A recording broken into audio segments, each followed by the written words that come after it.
اللجن اللجن اللجن اللجن يا مولا اللجن اللجن اللجن اللجن اللجن اللجن اللجن يا صاحب السماء اللجن.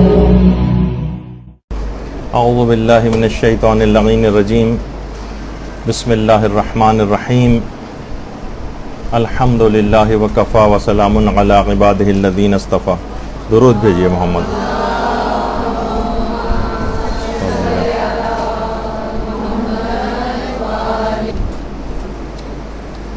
رمضان کے گزرنے کے بعد مسائل فقہ تو چلتے رہیں گے. آج ایک ہلکے پھلکے ایک موضوع کا انتخاب کیا ہے. خدا کے فضل و کرم سے آپ سب لوگوں کی نیابت میں اس سال زیارت ایران کے سفر کا افتخار اور سعادت جو ہے وہ حاصل ہوئی. اللہم صلی علی محمد وعلی محمد.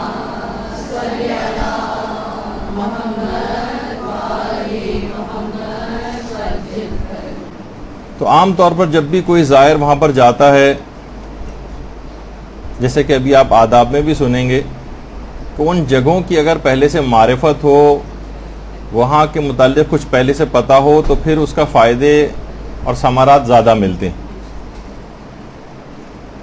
تو کوشش کریں گے کہ آج صرف ایک پارٹ اس کا مکمل ہو سکے گا اور یہ گفتگو آگے بھی جائے گی، تاکہ جب کبھی آپ لوگوں کو پروردگار عالم یہ سعادت عطا کرے تو وہاں جا کر مکمل معرفت کے ساتھ زیارت کر سکیں. دیکھیے، پہلے ایک چیز جاننا ضروری ہے کہ زیارت کے معنی کیا ہیں. زیارت کے معنی یہ ہیں کہ عربی میں کسی بھی چیز کی طرف رجحان کو یا میلان کو زیارت کہا جاتا ہے. ملاقات کے معنوں میں بھی ہے. اصطلاح میں کسی شخص کی تعظیم و تکریم کرنے کے لیے اس کے پاس حاضر ہونے کو یا ملاقات کو زیارت کہا جاتا ہے. زیارت کے 3 ارکان ہیں. زیارت کے 3 ارکان ہیں جس سے زیارت مکمل ہوتی.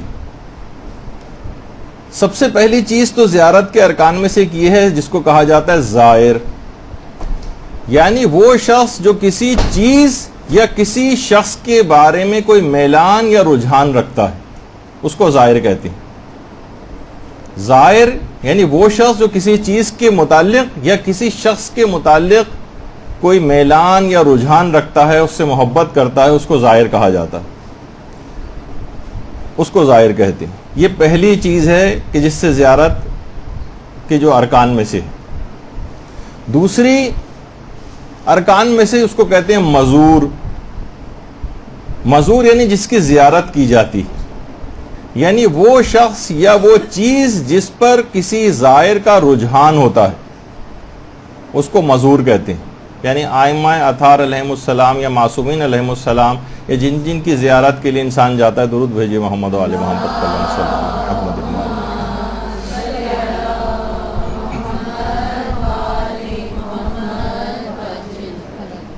اچھا، اب اگر مثال کے طور پر اگر کوئی غیر مسلم شخص ہے یا جو آپ کے عقیدے کا ماننے والا نہیں ہے، وہ بھی ان جگہوں کے اوپر جاتے ہیں، تو کیا ہم ان کو زائر کہیں گے؟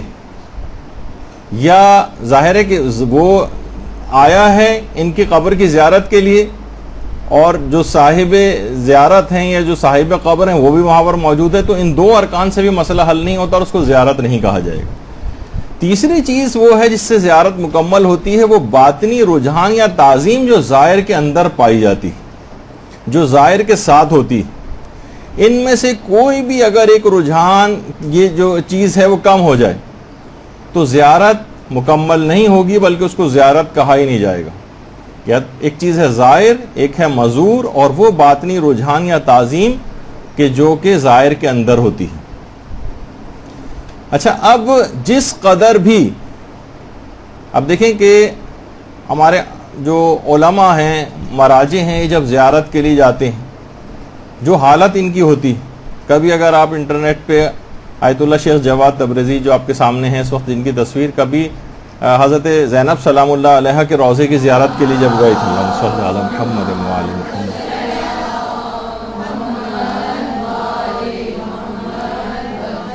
ان کی کیا حالت ہوئی تھی، کیا اس وقت ان کی کیفیت تھی، اس کے اندر آپ کو واقعتاً اگر دیکھیں تو آپ کو احساس ہوگا کہ کس طرح سے زیارت کی جاتی۔ اچھا، اب زائر جو ہے وہ مزور کے بارے میں جس قدر جانتا ہوگا، اس کی جتنی معرفت ہوگی، جس قدر وہ مزور سے محبت کرتا ہوگا، جس قدر اس سے عقیدت رکھتا ہوگا، مزور کے جس قدر فضائل اور کمالات کی معرفت رکھتا ہوگا، اور جس قدر وہ ان کے متعلق جانتا ہوگا، جس قدر ان کے مطابق عمل پیرا ہوگا، زیارت کے اثرات اور نتائج اتنے ہی زیادہ بہتر نکلیں گے، اتنے ہی زیادہ زیارت کے اثرات بہتر نکلیں گے۔ تو جس کے اندر لیکن یہ اندرونی طور پر تعظیم نہیں پائی جاتی، اس کے عمل سے بھی ظاہر ہو جاتا ہے۔ وہ بس ایک صرف وہاں جا کر، جیسے شاعران تھا، لوگ تڑپے جاتے ہیں کہ کسی طریقے سے ہمیں زری کو چھونے کا موقع مل جائے، اور اس کے قریب بھی نہیں آتا تھا، فوٹو سیشن کروا کے وہاں سے واپس چلا جاتا تھا۔ وہ ظاہر ہے کہ اندرونی تعظیم اور وہ جو ایک زائر کے ساتھ ہوتی ہے تو اس کو زائر نہیں کہا جائے گا۔ تو اس وجہ سے کہ یہ جتنے بھی افراد اس کے علاوہ، صاحبان ایمان کے علاوہ وہاں پر جاتے ہیں، ان کو زائر نہیں کہا جا سکتا۔ دیکھیے، ایک اور بات اہم یہ ہے کہ جو روح انسانی ہے یہ لافانی، اور روح کبھی مرتی نہیں۔ یہ ایک چھوٹی دنیا سے بڑی دنیا کی طرف منتقل ہو جاتی۔ زائر جب بھی اپنے مزور کی قبر کی زیارت کے لیے جاتا ہے تو اس سے ایک رابطہ قائم ہو جاتا ہے، یعنی مزور کی روح سے زائر کا ایک رابطہ قائم ہوتا ہے۔ یہی وجہ ہے کہ شیخ الرئیس بو علی سینا جو تھے، انہوں نے اپنی کتاب رسائل میں اس بات کو لکھا ہے کہ زائر جب زیارت کے لیے جاتا ہے مزور کے پاس تو دنیاوی اور معنوی دونوں فوائد حاصل کرتا ہے، کیونکہ مزور جو ہے اس کی حیات اور موت یکساں ہے۔ یہی وجہ ہے کہ ہمارے پیغمبر اسلام ختمی مرتبت صلی اللہ علیہ وآلہ وسلم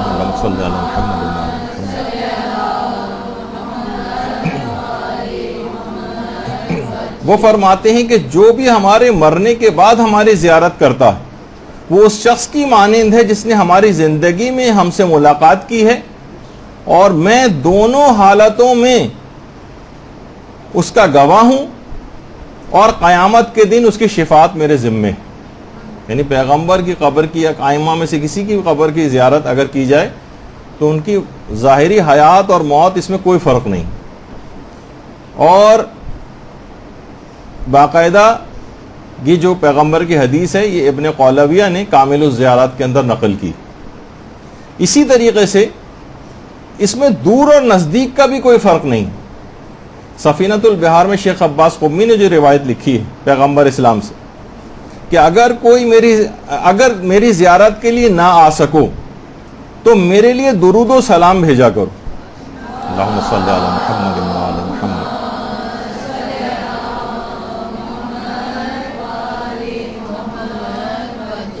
کیونکہ تمہارے درود و سلام مجھ تک پہنچتے ہیں۔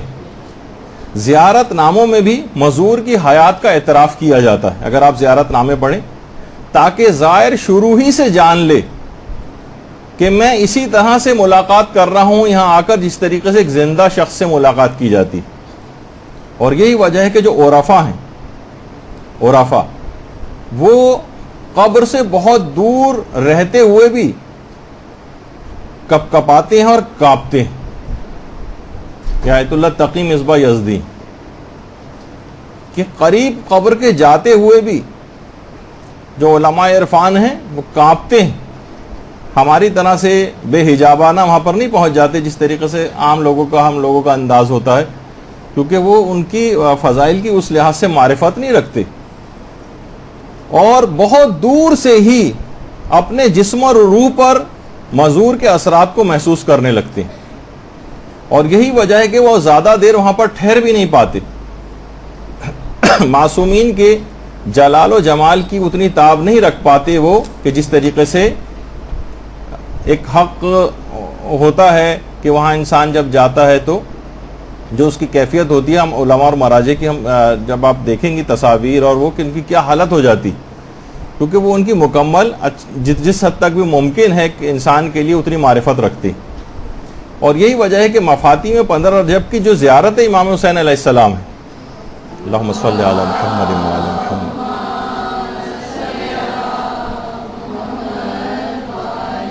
اور جو بہت سے زیارت نامے ہیں اس کے اندر بھی یہ بات آئی ہے کہ میں گواہی دیتا ہوں کہ آپ میری بات سن رہے ہیں اور جواب دے رہے ہیں. جب بھی علماء فرماتے ہیں کہ جو مزور کی روح ہے یہ مجرد ہوتی، زائر ہر جگہ ہر وقت ان کی طرف توجہ کر کے ان سے اپنے مطلب اور مقصد کو حاصل کر سکتا. یعنی ضروری نہیں ہے ایک دفعہ بھی اگر آپ مثلا وہاں سے جس طرح سے ہو کر آ جاتے ہیں اور ایک ارتباط قائم ہو جاتا ہے ان سے، پھر کبھی بھی صرف ان کا تصور لے کر آئیں، ان کا توسل دماغ میں لے کر آئیں اور براہ راست بھی ان سے دعا کریں تو پروردگار عالم ان کے احترام میں آپ کی دعاؤں کو قبول کر لیتا. میرے ایک اپنے قریبی دوست ہیں، انتہائی ایک متقی و پرہیزگار شخصیت، وہ خود فرماتے ہیں کہ جب بھی مجھے کوئی مسئلہ پیش آتا ہے بس میں معصومہ قوم کی طرف روزے کا قصد دماغ میں لے کر آتا ہوں اور ان سے براہ راست مخاطب ہو کے کہتا ہوں کہ معصومہ میرے اس کام کو کروا دیجیے، اور وہ کام میرا لازمی ہو جاتا ہے. حقیقت بھی ہے کہ ہم بعض اوقات سوچتے ہیں کہ شاید ہم صرف وہاں جائیں گے روزے کے اوپر، تبھی نہیں. ایک خاص ایک روح جو ہے وہ مجرد ہے، وہ زمان و مکان کی اس سے کیفیت سے آزاد ہو گئی، ہر جگہ آپ اس سے ارتباط کو قائم کر سکتی. تو اس طرح سے بہت سارے افراد توسل اس انداز سے کرتے ہیں اور فوری طور پر فائدہ ہوتا. تو دیکھیے، یعنی بدن روح سے جدا ہونے کے باوجود روح اپنے جسم سے خاص دلچسپی اور رابطہ رکھتی.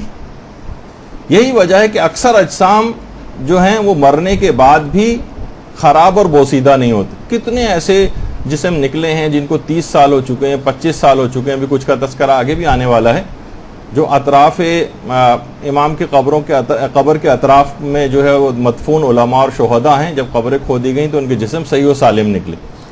تو روح ایک خاص دلچسپی اور رابطہ رکھتی ہے اپنے جسم سے. علماء فرماتے ہیں یہ بھی اکثر اس کی ایک وجہ بنتی ہے کہ ان کے جسم بوسیدہ اور خراب نہیں ہوتے. اور جب بھی کوئی زائر وہاں جاتا ہے تو ایک خاص قسم کا ایک معنوی حالت اور اس کی ایک روحانی حالت ہوتی ہے جس کی وجہ سے بہت سارے فیوز و برکات حاصل کرتا ہے. اور زائر جو ہے وہ مزور کی روح سے عالم معنوی سے ارتباط پیدا کر لیتا ہے، کیونکہ وہ جو مزور ہے اس کی روح عالم روحانیت کے اندر موجود ہوتی ہے. تو جیسی آپ سے اس کا رابطہ ہوتا ہے تو آپ بھی عالم معنوی کے بہت سارے فیوز و برکات آپ کو حاصل ہو جاتے ہیں. تو ان سب چیزوں کی بڑی اہمیت ہے زیارت پہ، اس وجہ سے آپ کو بار بار جانے کی دعائیں بھی ہیں. توفیقات کے لیے بھی انسان مومن دعا کرتا ہے، اس کی بہت ساری وجوہات ہیں کہ جو فیوز و برکات وہاں سے حاصل ہوتے ہیں. ورنہ دور رہ کر بھی بہت سی چیزوں میں آپ توسل کر سکتے ہیں. کیوں آپ کو حکم ہے کہ اتنا پیسہ خرچ کرو، اتنی زحمتیں اٹھاؤ اور وہاں جاؤ. تو ایک خاص ایک معنوی ایک ارتباط عالم معنوی اور عالم روحانیت سے آپ کو وہاں پر حاصل ہو جاتا ہے.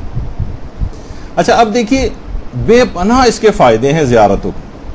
سب سے پہلا فائدہ تو ایک یہی ہے کہ خدا سے آپ کا رابطہ ہو جاتا ہے، آپ اطاعت پر آمادہ ہوتے ہیں. کتنے ایسے افراد ہوتے ہیں جو عام زندگی میں بڑی مشکل سے آپ نے دیکھا ہوگا کہ نمازیں وغیرہ بھی نہیں پڑھتے، وہاں جا کر نمازوں کے عادی ہو جاتے ہیں.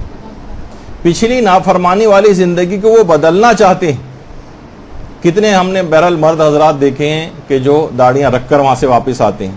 کتنی عورتیں ہیں جو باپردہ ہو کر وہاں سے واپس آتی ہیں، یعنی جن کو توفیقات مل جاتی ہے اور واقعتاً جن کو صحیح زیارت کی توفیق ملتی ہے ان کے اندر ایک تبدیلی آتی. نمازی ہو کر وہاں سے واپس آتے ہیں، نافرمان پہلے تھے فرما بردار ہو کر واپس آتے ہیں. تو ایک تو یہ کہ خدا سے رابطہ ہوتا ہے. دوسرا فائدہ یہ ہوتا ہے کہ خود معصومین سے محبت کا اظہار ہوتا ہے. اصل میں معصومین سے محبت کا اظہار پروردگار عالم سے محبت ہی کا اظہار ہے. ان سے جتنا زیادہ وہاں پر انسان جاتا ہے، یہ بار بار وہاں پر جانا ان کا ایک حق بھی ہے اور ان سے محبت کا ایک اظہار بھی. اور تیسری ایک اہم بات ہے جو خاص فائدہ ہے زیارت پہ جانے کا، وہ یہ کہ دیکھیے ائمہ اپنی حیات ظاہری میں بہت سے الہی مقاصد کی تکمیل نہ کر پائے. یعنی جس حد تک جو ان کا ارادہ تھا، جو ان کی خواہشات تھیں، وہ پوری نہ ہو سکی کیونکہ افراد ان کے پاس اتنے دستیاب نہیں تھے. جان نثار افراد کا فقدان جو ہوتے تھے، ان پر مظالم ہوتے تھے، شہید کر دیے جاتے تھے. اعلیٰ مقاصد اس انداز سے پورے نہیں کر پائے کہ جس انداز سے ان کی خواہش تھی. تو اس لحاظ سے زائر یہاں آ کر ذاتی طور پر ایک عہد و پیمان کرتا ہے کہ مولا میں آپ کے مشن کو اپنی بساط اور ہمت کے مطابق آگے بڑھاؤں گا اور میں آپ کے دین کے لیے کام کروں گا. آپ کی جو خواہش تھی جس کو آپ پائے تکمیل تک نہ پہنچا سکے، میں تجدید بیعت کے لیے آپ کے پاس آیا ہوں اور میں یہاں سے اب آپ سے بیعت کر کے واپس جا رہا ہوں اور میں اس مقصد کو جا کر پورا کروں گا. ورنہ دیکھیے گھر میں رہ کر بھی آپ توسل کر سکتے تھے، اگر حاجات ہی مانگنی تھی تو ان کے وسیلے سے یہاں رہتے ہوئے بھی مانگی جا سکتی تھیں، لیکن وہاں جانا اپنی وفاداری کا ایک اظہار ہے، تجدید بیعت ہے اور عہد و پیمان ہے وہاں پر جانا اس لحاظ سے. اور ایک اور بہت بڑا فائدہ جو ہے زیارت کا وہ ایک اجتماعیت ہے. ٹھیک ہے، اس کی بہت اہمیت ہے اجتماعیت کی. اگر آپ اس کے اندر واقعی اس کو دیکھیں، اجتماعیت کی جتنی اہمیت ہے کہ جتنا اجتماع ہوتا ہے نا دشمنوں کے دلوں پر اتنی زیادہ اس کی ہیبت طاری ہوتی کہ سیاست اسلامی باطل مروب ہوتا ہے. کیوں حکم ہے کہ نماز کو جماعت کے ساتھ پڑھو؟ کیوں حکم ہے کہ اور بھی بڑے اجتماع کے اندر جاؤ، جمعے کے دن اطراف سے بھی آ کر اجتماع کو اور بڑا کرو، عیدین میں اور اس سے بڑا کرو، حج پہ اس سے بھی بڑا کرو. اور زیارات کے اندر ہم دیکھ رہے ہیں کہ کروڑوں کے اوپر جو ہے وہ مجمع پہنچنے لگا. اس سے باطل اندرونی طور پر تھر تھرا جاتا ہے. آپ دیکھتے ہیں کہ صرف آج ہی کی جو صورتحال ہے ملک کے اندر کہ 1,00,000 2,00,000 افراد بھی جمع ہو جائیں تو مملکتیں جو ہیں ہلنے لگتی ہیں. تو کسی جگہ پر کروڑوں کا اجتماع ہونے لگے تو باطل کے دل میں ایک مایوسی پیدا ہوتی. تو بہرحال ایک اجتماعیت کے اندر ایک بڑا اہم چیز ہے. اور واقعی دیکھیں کہ جس وقت انسان اجتماع میں ہوتا ہے اس وقت اتنی دیر وہ گناہوں سے بھی بچا رہتا ہے. کتنے ایسے افراد ہوں گے جو اجتماع کی وجہ سے لوگوں کے درمیان میں ہوتے ہوئے، مثلا سب لوگ نمازی ہیں تو اس بے نمازی کو بھی نماز پڑھنی پڑ جاتی. اگر عورتیں پردے کے اندر زیادہ تعداد میں ہیں تو بے پردہ عورتیں بھی شرماتی ہیں. تو بہرحال اور اتنے بڑے اجتماع کو دیکھ کر آپس میں اتحاد اور یکجہتی کا ایک احساس بھی بیدار ہوتا ہے. مومنین کی طاقت کا اس میں اظہار ہوتا ہے. ورنہ اب بس اس کے اندر یہ کہنے کی بات ہے کہ اتنا بڑا اجتماع، کروڑوں کی افراد کی تعداد میں لوگ وہاں پر جاتے ہیں آج کل زیارت کے لیے. کیا ہی اچھا ہوتا اگر یہ وہاں سے تبدیل ہو کر واپس آتے. اتنی بڑی تعداد بار بار وہاں پر جاتی، تجدید بیعت کر کے آتی، ان کو اس کا احساس دلایا جاتا. تو آپ خود سوچیے کہ بات کہاں سے کہاں تک جاتی اور کتنی بڑی تبدیلی ان زیارات کے ذریعے نمودار ہوتی ہے، ہم کو معاشرے کے اندر نظر آتی. تو بہرحال دیکھیے اس کے کچھ اہداف اور کچھ مقاصد ہیں کہ زیارت پہ جانے سے خود ایک مقصد تو ہمارے 8ویں امام علی رضا علیہ الصلوۃ والسلام نے بتایا صلی اللہ علیہ وسلم.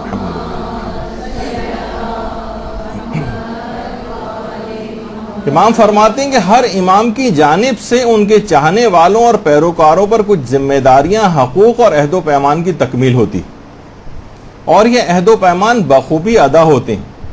ان میں سے ایک عمل ائمہ اطہار کی مقدس قبروں کی زیارت کرنا ہے. لہذا جو شخص شوق سے ائمہ کے مقدس روضوں کی زیارت کرے اور زیارت کے دوران ائمہ کے اہداف اور مقاصد پر توجہ رکھے تو وہ روز قیامت ائمہ اطہار اس کی شفاعت کریں. باقاعدہ بحر الانوار کی 57ویں جلد کے اندر یہ روایت موجود ہے. یعنی آپ دیکھیں تو شوق سے زیارت یہاں تو ہمیں پھر بھی نظر آتی، لیکن اس کے بعد ایک اور ہے، ائمہ کے اہداف اور مقاصد پر نگاہ رکھیں. یعنی صرف ایک جس طریقے سے بس وہاں گئے، ایک ٹورسٹ کے طور پر گئے، کچھ اپنی حاجات طلب کی، وہاں سے واپس آئے، یہ بھی بہرحال وہاں جو جاتا ہے محروم تو کبھی نہیں ہوتا، وہ فائدے اس کو ملتے ہیں، لیکن اصلاً ائمہ کے اہداف اور مقاصد کے اوپر نگاہ رکھنا. اور ہم بس افسوسناک صورتحال یہی ہوتی ہے کہ لوگوں کو تبدیل ہوتے نہیں دیکھتے. امام کو راضی کرنے کی نیت کسی کی بھی نہیں ہوتی ہے، بس ہم وہاں جا رہے ہیں اور امام کو خود سے راضی کر کے واپس آئیں گے. جاتے ہیں، وہی گھر والی دعا، وہی شادی والی دعا، وہی جاب، وہی ملازمت، وہی کاروبار، وہی بیماری، وہی صحت، بس یہی چند چیزیں. ہر شخص کے پاس تقریباً اسی طرح کی دعاؤں کا ایک سلسلہ ہوتا ہے. اس میں کوئی مذمت نہیں ہو رہی کہ ان دعاؤں کو نہ کیا جائے، بلکہ دیکھیے اس کے علاوہ یہ تو بہت معمولی سے کام ہے. یقین جانیے کہ ائمہ کے روضوں کے احاطے کے اندر جو مدفون ہیں، یہ تمام افراد ان کی قبروں پہ بھی جائیں تو یہ ساری دعائیں آپ وہاں سے قبول کروا سکتے ہیں۔ امام کا اسٹیٹس تو بہت بلند ہے، وہاں تو اس سے کہیں بڑھ کر بات ہونی چاہیے۔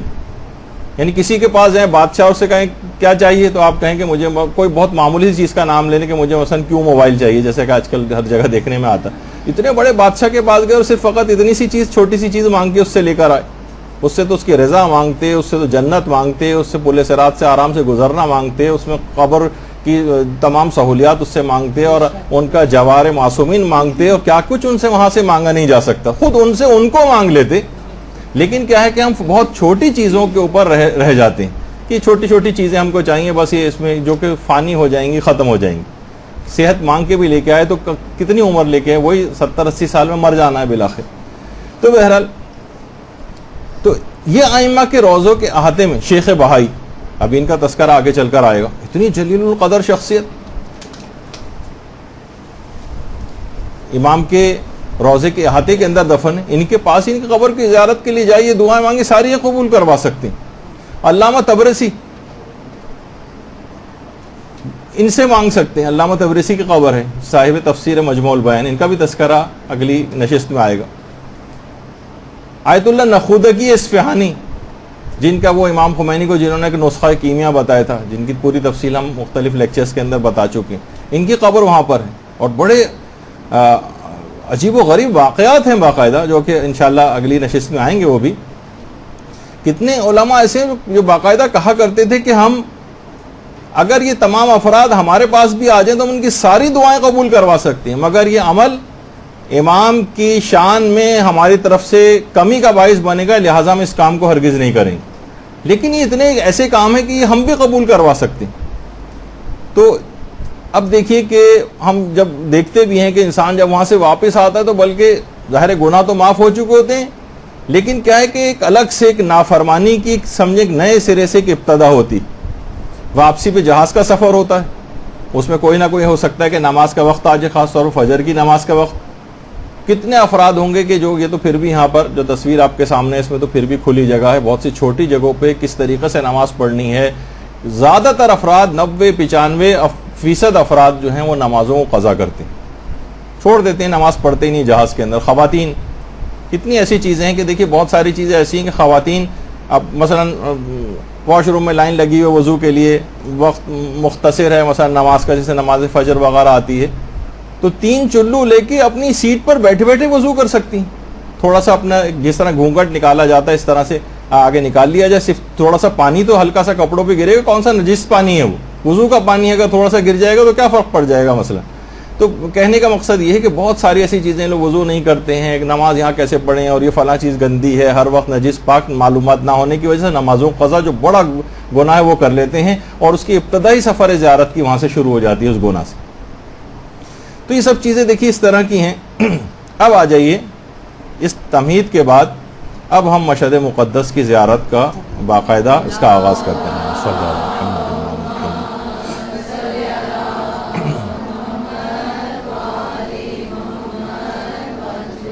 دیکھیے آج سے تقریباً 1200 سال پہلے مشہد گاؤں تھا خراسان صوبے کا،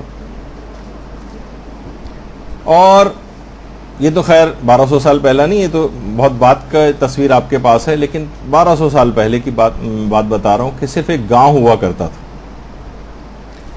اور اس سے 20 کلومیٹر دور ایک بہت بڑا شہر تھا جس کا نام تھا طوس۔ اب طوس اور مشہد تو دونوں ایک ہی شہر کے اندر آ گئے۔ خراسان بہت بڑا صوبہ تھا، ایران کا خراسان بہت بڑا صوبہ تھا، اور افغانستان کا بھی ایک بہت بڑا علاقہ اس کے اندر شامل تھا، اور امام رضا علیہ السلام کی شہادت یہیں پر واقع ہوئی۔ اللہم صلی علی محمد وعلی محمد۔ اور یہیں ان کا مدفن بھی ہے، اسی وجہ سے اس کو مشہد کہا جاتا ہے، مشہد، شہادت کی جگہ۔ اچھا، اب ایک سوال یہ ہے کہ امام مشہد کیوں آئے؟ امام مدینے میں تھے، مشہد آنے کی ضرورت کیوں پیش آئی؟ یہ باقاعدہ آپ کو کتابوں کے اندر اس کی تفصیل ملے گی۔ تاریخی تفصیل کو چھوڑتے ہوئے جو آپ کو خود پڑھنا ہے کہ امام کو یہاں پہ کیوں ضرورت پیش آئی. بہرحال مامون نے زبردستی امام کو مدینے سے مشہد طلب کیا, اور پھر کچھ عرصہ گزرا. جو جیلسی آل محمد کے ساتھ تھی اور جو دشمنی اندر پل رہی تھی, امام کو انگوروں میں زہر دیا گیا. باقاعدہ کچھ روایتوں میں کس طرح سے ناخنوں کے اندر زہر بھر کے اس کے اندر ملایا گیا, کچھ کہتے ہیں کہ سوئیوں کے اندر زہر جو ہے وہ انگوروں کے اندر داخل کیا گیا, اور اس کے نتیجے میں پھر امام کی شہادت واقع ہوئی. اور پھر مامون نے اپنے باپ ہارون کی قبر کے قریب ہی امام کو دفن کیا. آج ہارون کی قبر کا کوئی نام و نشان نہیں ہے. ابن بطوطہ نے باقاعدہ اپنے سفر نامے میں لکھا, جو آج سے تقریباً 700-800 سال پہلے لکھا گیا, کہ اس نے کہا کہ میں نے دیکھا کہ لوگ ہارون کی قبر کے قریب ہی امام رضا علیہ السلام کی قبر, اور میں نے دیکھا کہ لوگ آتے ہیں امام کی قبر کو بوسہ دیتے ہیں اور ہارون کی قبر پر ایک لات آ کر مارتے. یہ باقاعدہ ابن بطوطہ نے اپنے سفر نامے میں لکھا ہے. تو اس سے آپ اندازہ لگائیے کہ یعنی وہی ہارون کہ بالکل آپ کے سامنے جو ابھی ہے, یہ باقاعدہ امام کی اصلی قبر مبارک جو بالکل نیچے کی طرف ہے, اس کی آپ زیارت کر رہی ہیں. اللہم صلی علی محمد و علی محمد.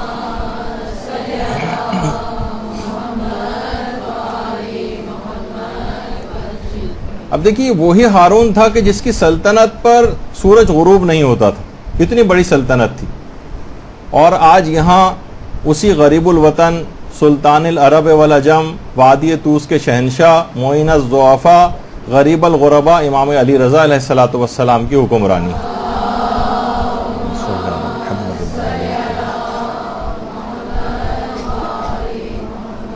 اور یہ شہر مقدس مشہد مقدس جس کو کہا جاتا ہے. علماء تڑپتے ہیں یہاں آنے کے لیے. جب کچھ زائرین گئے تھے عراق اور باقاعدہ آغا سیستانی سے جا کر ملے تھے, تو آغا سیستانی سے ایرانی زائر, یہ تو خیر آغا سیستانی جب بہت سالوں پہلے نجف گئے تھے, ذریح امیر المومنین علیہ السلام پہ ان کی تصویر ہے. درود بھیجیے محمد صلی اللہ علیہ وسلم.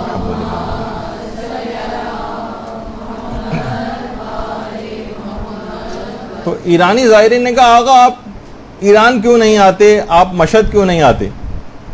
تو آقا سیستانی نے کہا کہ میری کچھ مجبوریاں ہیں, لیکن آپ یقین جانیے کہ میرا جسم نجف میں رہتا ہے لیکن میرا دل مشہد مقدس میں رہتا ہے. تو علماء مراجع آج بھی ادھر حوضے کی چھٹیاں ہوتی ہیں, جیسے ابھی گرمیوں کی چھٹیاں حوضہ بند تھا, تو سارے قوم سے علماء مشہد تشریف لے جاتے ہیں. اگر آپ ایران ٹی وی وغیرہ دیکھیں اور وہاں پر, تو آیت اللہ ناصر مکارم شیرازی کسی صحن میں نماز پڑھا رہے ہیں, کہیں کوئی عالم پڑھا رہے ہیں, کہیں کوئی عالم پڑھا رہے ہیں. تو اس طرح سے علماء اور مراجع وہاں کا رخ کرتے ہیں. پہلے بھی آیت اللہ محمد حسین طباطبائی آخری دنوں میں جب شدید بیمار ہو گئے تھے, بہت شدید بیمار, تو اس بیماری کے عالم میں کہا کہ میں مشہد جانا چاہتا ہوں. ڈاکٹروں نے منع کیا نہیں کہ آپ کی صحت اس قابل نہیں کہ آپ مشہد جائیں. انہوں نے اپنے بیٹے سے کہا کہ میرے بیٹے, میرے مرض کا علاج کسی ڈاکٹر کے پاس نہیں ہے, میرا علاج مشہد کے علاوہ کسی جگہ ممکن نہیں. بہر صورت بہت ضد کی اور مشہد گئے. تو لوگوں نے کہا اچھا ٹھیک ہے, مشہد میں ہم آپ کو کسی پرفضا مقام کے اوپر, پہاڑی علاقہ ہے, ادھر ادھر پرفضا مقامات بھی وہاں ٹھہرا دیتے ہیں. کہا کہ نہیں, میں حرم امام رضا کے علاوہ کہیں پناہ نہیں لے سکتا, مجھے وہیں لے کے چلو. اتنا فوق العادہ احترام کرتے تھے, اتنا احترام, کہتے تھے کہ اگر یہ منانا ہوتا اور میرا بس چلتا تو میں مسجد گوہر شاد سے لے کر ذریعہ مقدس تک کی زمین کے ایک ایک حصے کا بوسہ لیتا. جسے کہا جاتا نا کہ انسان اپنی پلکوں سے وہاں پر جھاڑو دے پورے, یعنی ایسی کیفیت وہاں جا کر ہونی چاہیے کسی بھی زائر کی. اتنے بڑے بڑے علماء اور مراجع کہتے ہیں کہ اگر مجھے ہوتا تو میں صحن کے ایک ایک جگہ کا بوسہ لیتا. تو آیت اللہ محمد حسین طباطبائی کی ایک اور خصوصیت یہ تھی کہ کبھی بھی اپنے ہاتھ کا بوسہ کسی کو نہیں لینے دیتے تھے. ایک مومن آیا, بہت دور سے آیا, کہنے لگا میں بہت دور سے آیا ہوں, کسی دوسرے شہر سے آیا ہوں اور چاہتا ہوں کہ آپ کے ہاتھ کا بوسہ لوں. انہوں نے کہا ایسا کرو صحن امام رضا جاؤ اور وہاں کی زمین کو بوسہ دو. میرا ہاتھ تو رہا ایک طرف, میرے سر کا بھی بوسہ لینے سے کہیں زیادہ بہتر ہے کہ وہاں کی زمین کو جا کر بوسہ دو. ایک عالم تھے, بڑے خستہ حال, کسی دوسرے شہر سفر کر کے آئے تھے. انسان ظاہر ہے کسی دوسرے شہر سے آتا ہے, کپڑے میلے کچیلے ہیں, جسم اس طرح کا اس کا ہوا ہے, زہری کی طرف جا نہیں رہے تھے. علامہ محمد حسین طباطبائی نے کہا کہ جاؤ, زہری کی طرف کیوں نہیں جاتے ہو؟ کہا بہت آلودہ ہوں, میلا کچیلا ہوں, سفر کر کے آیا ہوں اور میری ہمت نہیں پڑ رہی. کہاں یہ حرم مقدس اور کہاں میری یہ حالت, میری ہمت نہیں ہے کہ میں امام کی قبر کی طرف جاؤں. تو آیت اللہ طباطبائی نے کہا کہ طبیب کے لیے مریض کی بری حالت ملنے سے مانے نہیں ہوتی. یہ دارالشفاء آل محمد ہے اور امام رضا طبیب الاطباء ہیں, ڈاکٹروں کے بھی ڈاکٹر ہیں. تکلف نہ کرو اور داخل حرم ہو جاؤ. اللہم صلی علی محمد و علی محمد.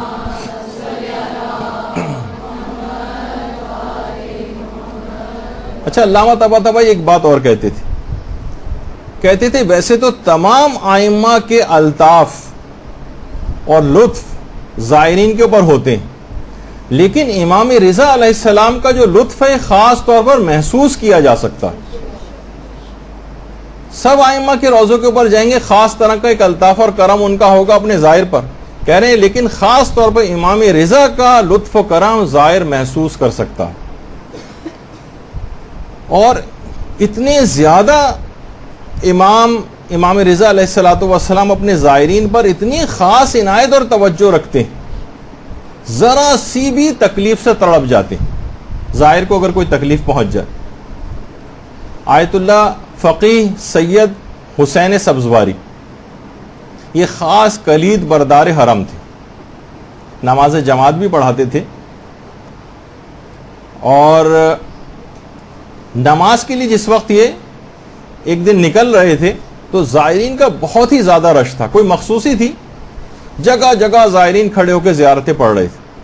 اچھا, وقت ہو گیا, اذان ہو گئی ہے, وقت نکلا جا رہا ہے, تیز رفتاری کے ساتھ جا رہے ہیں, لیکن رش کی وجہ سے اپنی جگہ تک پہنچ نہیں پا رہے تھے. رش کی وجہ سے رستہ نہیں مل پا رہا تھا. اچھا, تھوڑا سا بعض اوقات یہ ہوتا ہے کہ وہاں پر غصہ بھی آ جاتا ہے. زائرین پر تھوڑا سا غصہ کیا اور ہاتھوں سے ہٹا کر رستہ بنایا. فرماتے ہیں کہ اس دن نماز پڑھا کے جب میں گھر آیا اور سویا تو خواب میں امام رضا علیہ الصلوۃ والسلام کو دیکھا.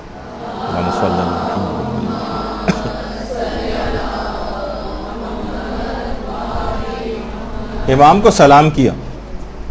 امام نے نہایت سرد مہری سے سلام کا جواب دیا, کوئی التفات ہی نہیں کیا, گویا جیسے چہرے کو رخ پھیر لیا. کہا کہ مولا مجھ سے کیا قصور ہو گیا ہے؟ کہا کہ تم نے میرے زائرین کو رنجیدہ کیا ہے, لہٰذا مجھے بھی رنجیدہ کر دیا. اب آیت اللہ سید حسین سبزواری سخت پشیمان ہوئے, تڑپ گئے, کہ کہا مولا کیا اب میں آپ کی خدمت کے لائق نہیں رہا؟ کلید بردار حرم تھے, نماز بھی پڑھاتے تھے, سمجھے چابیاں حرم کی ان کے پاس تھیں. کہا کہ نہیں, تم لائق ہو, اگر ایسا نہ ہوتا تو اتنے عرصے تک حرم کی کلید تمہارے سپرد نہ کی جاتی.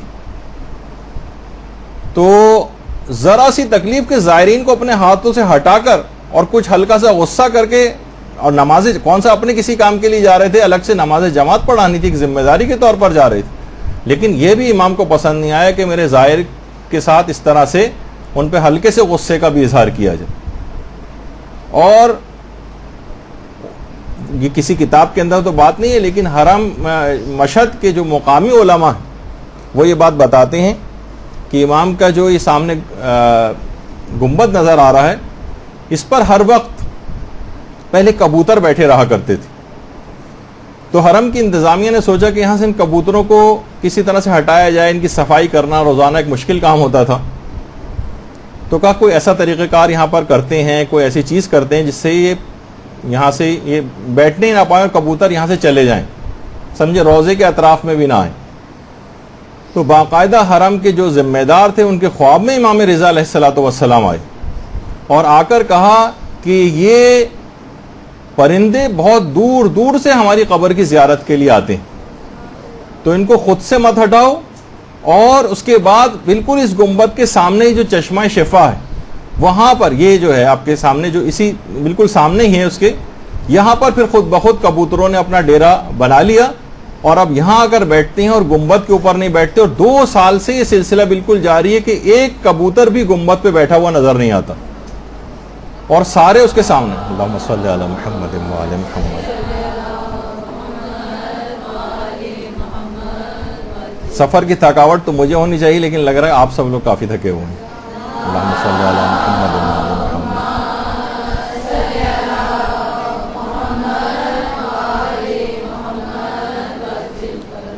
تو وہ ایک اپنے ظاہر انسان کو تو چھوڑیے، اپنے ظاہر پرندوں تک کا اتنا خیال کرنے والے،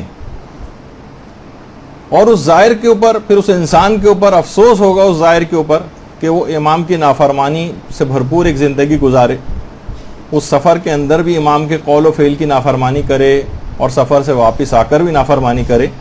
دیکھیے ظاہر کو پہلا تحفہ ہی جا کر یہ ملتا ہے کہ سارے گناہ اس کے معاف ہو جاتے ہیں۔ اب نئی اطاعت سے بھرپور زندگی اس کو شروع کرنا، جس طریقے سے اگر کسی شخص کا بائی پاس آپریشن ہو جائے اور وہ اگلے دن سے مثلا نلی نہاری اور مغز نہاری کھانا شروع کر دے تو کتنی مذمت کی جائے گی اس کی، ابھی تو تم اس سے فارغ ہو، کچھ تو احتیاط کرنی چاہیے تھی، نہیں اسی دن سے اگر کوئی کرنے لگے تو کتنی زیادہ اس کو برا بھلا کہا جائے گا۔ تو اسی طریقے سے یہ ظاہر بھی ہے کہ اس کو سمجھنا چاہیے کہ اسے کتنا اس کے بعد گناہوں سے پرہیز کرنا چاہیے، اپنی صحت کو برقرار رکھنے کے لیے۔ جو اس آپریشن کے بعد اس کی صحت ٹھیک ہو گئی ہے، وہ ٹھیک ہو گیا ہے، تو اسی طرح ظاہر جو ہے وہاں سے تمام گناہ اس کے بخش دیے گئے ہیں، اب ایک بہترین زندگی کا وہاں سے وہ آغاز کرے۔ دیکھیے امام کی قبر کے اطراف میں ہر وقت ملائکہ آسمانی غول در غول آسمان سے نازل ہوتے رہتے ہیں اور واپس جاتے رہتے ہیں۔ پیغمبر کی حدیث کے مطابق، معصوم کی حدیث کے مطابق یہ جگہ جنت کا ٹکڑا ہے، اور دیکھیے علماء فرماتے ہیں جنت میں کبھی کوئی گناہگار داخل نہیں ہوگا، پہلے اس کے گناہ معاف ہوں گے یا وہ اپنی سزا بھگتے گا جنت میں، اس کے بعد جاتا ہے، لیکن ظاہر کے ہاں داخلے سے پہلے اس کے گناہ معاف ہو جاتے ہیں تاکہ جنت کے اس ٹکڑے میں وہ داخل ہو سکے۔ دیکھیے مبالغہ آرائی ائمہ کے اقوال میں نہیں ہوتی کہ ٹھیک ہے مبالغے کے طور پر ایک بات کہہ دی، نہیں، واقعتاً وہ جگہ جنت کا ٹکڑا ہے اور جنت میں کوئی گناہگار داخل نہیں ہو سکتا، اس کے لیے ضروری ہے کہ پہلے اس کے گناہ معاف کیے جائیں۔ تو پہلا تحفہ ہی وہاں جا کر یہ ملتا ہے کہ ظاہر کے تمام گناہ معاف ہو جاتے ہیں۔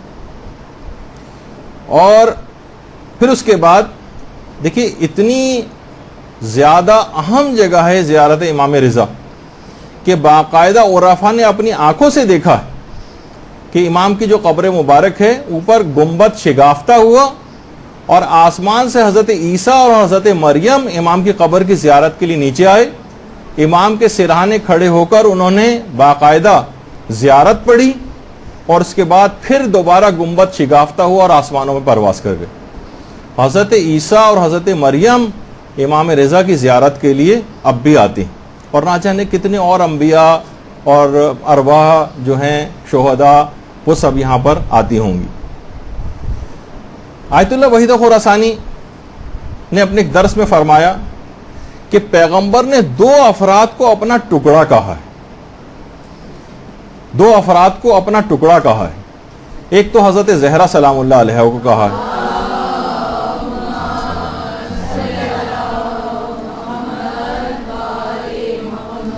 فاطمہ تو بضعۃ منی، فاطمہ میرا ٹکڑا، اور دوسرا کہا ہے امام رضا علیہ الصلوۃ والسلام کو پیغمبر نے۔ اللہم صلی علی محمد۔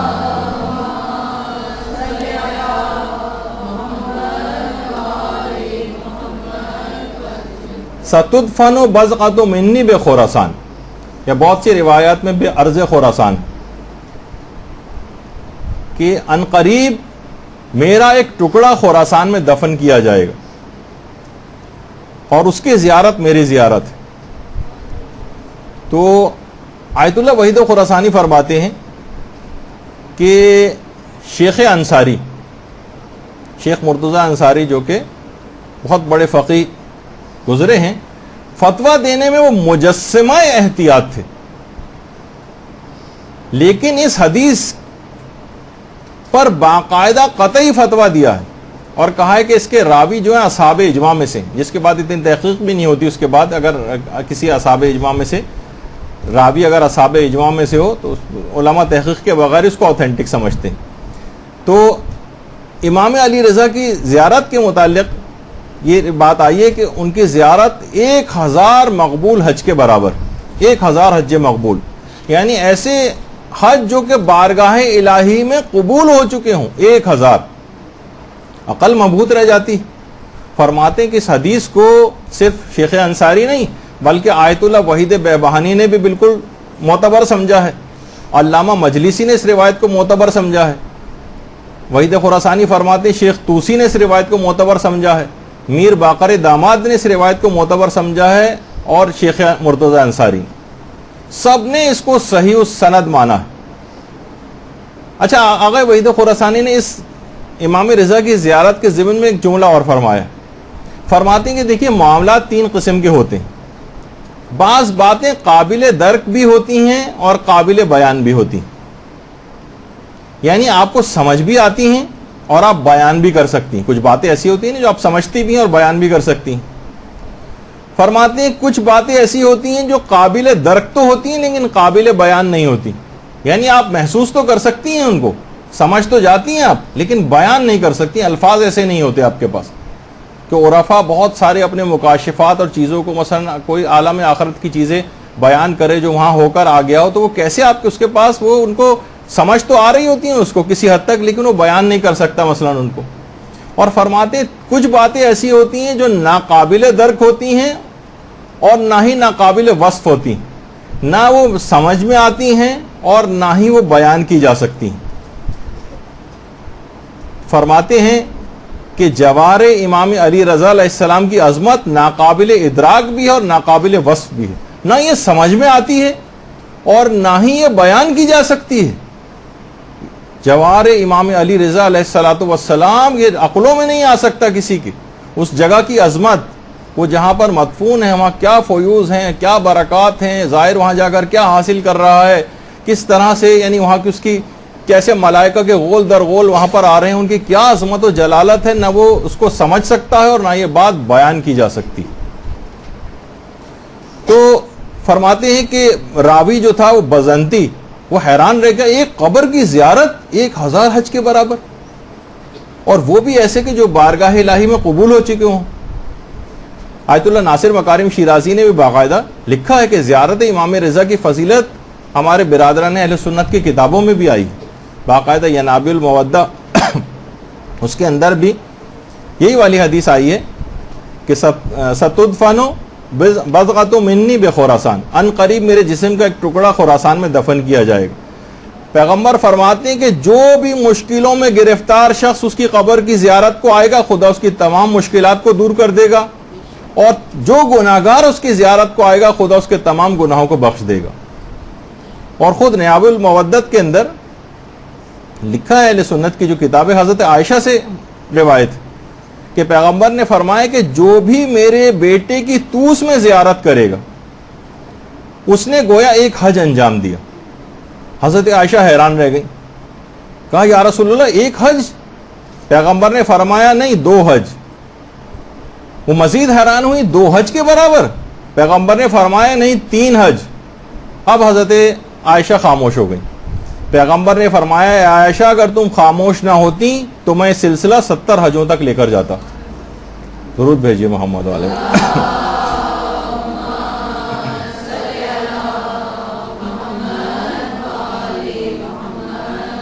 علماء فرماتے ہیں کہ اس کا مطلب یہ ہے کہ امام رضا کی شخصیت اور توس اس زمانے میں بھی اتنے معروف تھے، اتنے مشہور تھے کہ پیغمبر سے ان کا تذکرہ سننے کے بعد بھی انہوں نے اس پر تعجب کا اظہار نہیں کیا حضرت عائشہ نے کہ پوچھتی ہیں کہ یا رسول اللہ توس کون سی جگہ ہے، یہ نہیں پوچھا کہ یا رسول اللہ یہ آپ نے کہا کہ میرا ایک بیٹا یہاں پر دفن کیا جائے گا، تو وہ بیٹا کون ہوگا؟ آپ کا تو کوئی بیٹا ہی نہیں ہے مثلا، وہ اس پہ کہنا چاہیے تھا نا۔ علماء فرماتے ہیں یہ نہیں کہا، بلکہ یہ کہا کہ اس متعلق کوئی سوال نہیں کیا، بلکہ اس کے ثواب کے متعلق سوال کیا، یعنی کہ یہ کیسے ممکن ہے 1 حج کے برابر، 2 حج کے برابر، یہاں تک کہ پیغمبر نے 3 تک کہا اور اس کے بعد 70 تک اس سلسلے کو لے کر جاتے۔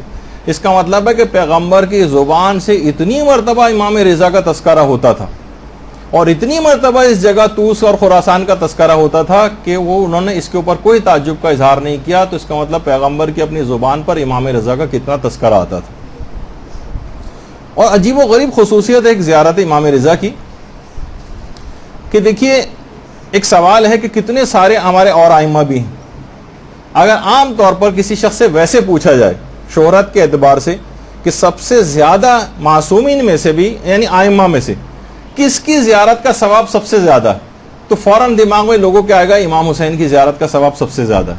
جبکہ اصلاً تمام علماء نے یہ بات لکھی، اور آیت اللہ خوئی سے تو باقاعدہ ایک فتویٰ بھی پوچھا گیا کہ ایک سوال ہے نا کہ بہت ویلڈ سوال ہے کہ کس امام کی زیارت کی فضیلت سب سے زیادہ ہے. آیت اللہ خوئی سے پوچھا گیا، سوال کیا گیا کہ اگر انسان کو زیارت نبی اور زیارت امام رضا میں سے ایک کا انتخاب کرنے کا موقع ملے تو ان میں کس کی زیارت زیادہ افضل اور اجر میں سب سے زیادہ ہے؟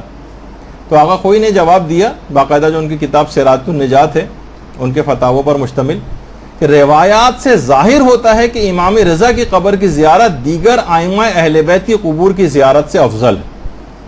لیکن ایسی کوئی روایت موجود نہیں ہے کہ امام رضا یا دیگر ائمہ کی قبور کی زیارت رسول اللہ کی قبر کی زیارت پر افضلیت رکھتی. وہ تو بالکل ایک الگ، پیغمبر کی قبر کی زیارت کی فضیلت تو بالکل ایک الگ چیز، اس کا کسی سے مقایسہ اور مقابلہ اور موازنہ نہیں کیا جا سکتا. لیکن ائمہ اطہار میں سے جو فضیلت ہے وہ سب سے زیادہ امام رضا علیہ السلام کی قبر کی زیارت کی. اللہم صلی اللہ علیہ وسلم.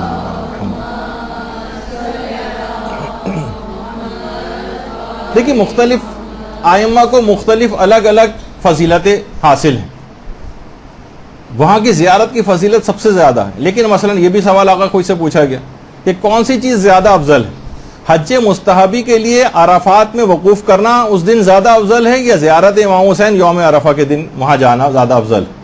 تو آقا خوئی نے کہا کہ ظاہر ہے، مختلف روایتوں سے بات ظاہر ہوتی ہے کہ زیارت امام حسین کی فضیلت زیادہ ہے، رجحان اس طرف زیادہ ہے. یوم عرفہ کے دن اگر واجب حج کی تو بات الگ ہے، ظاہر ہے واجب حج تو آپ کو عرفات میں ہی ہونا ہے، لیکن اگر کوئی شخص مستحبی حج ان دونوں میں سے کسی ایک کا انتخاب کرنا پڑے کہ افضل کون سا ہے، تو مستحبی حج میں وقوف عرفات سے زیادہ اس دن زیادہ ثواب اور فضیلت امام حسین کی زیارت کی یوم عرفہ. تو مختلف ائمہ کے اس لحاظ سے الگ الگ فضیلتیں.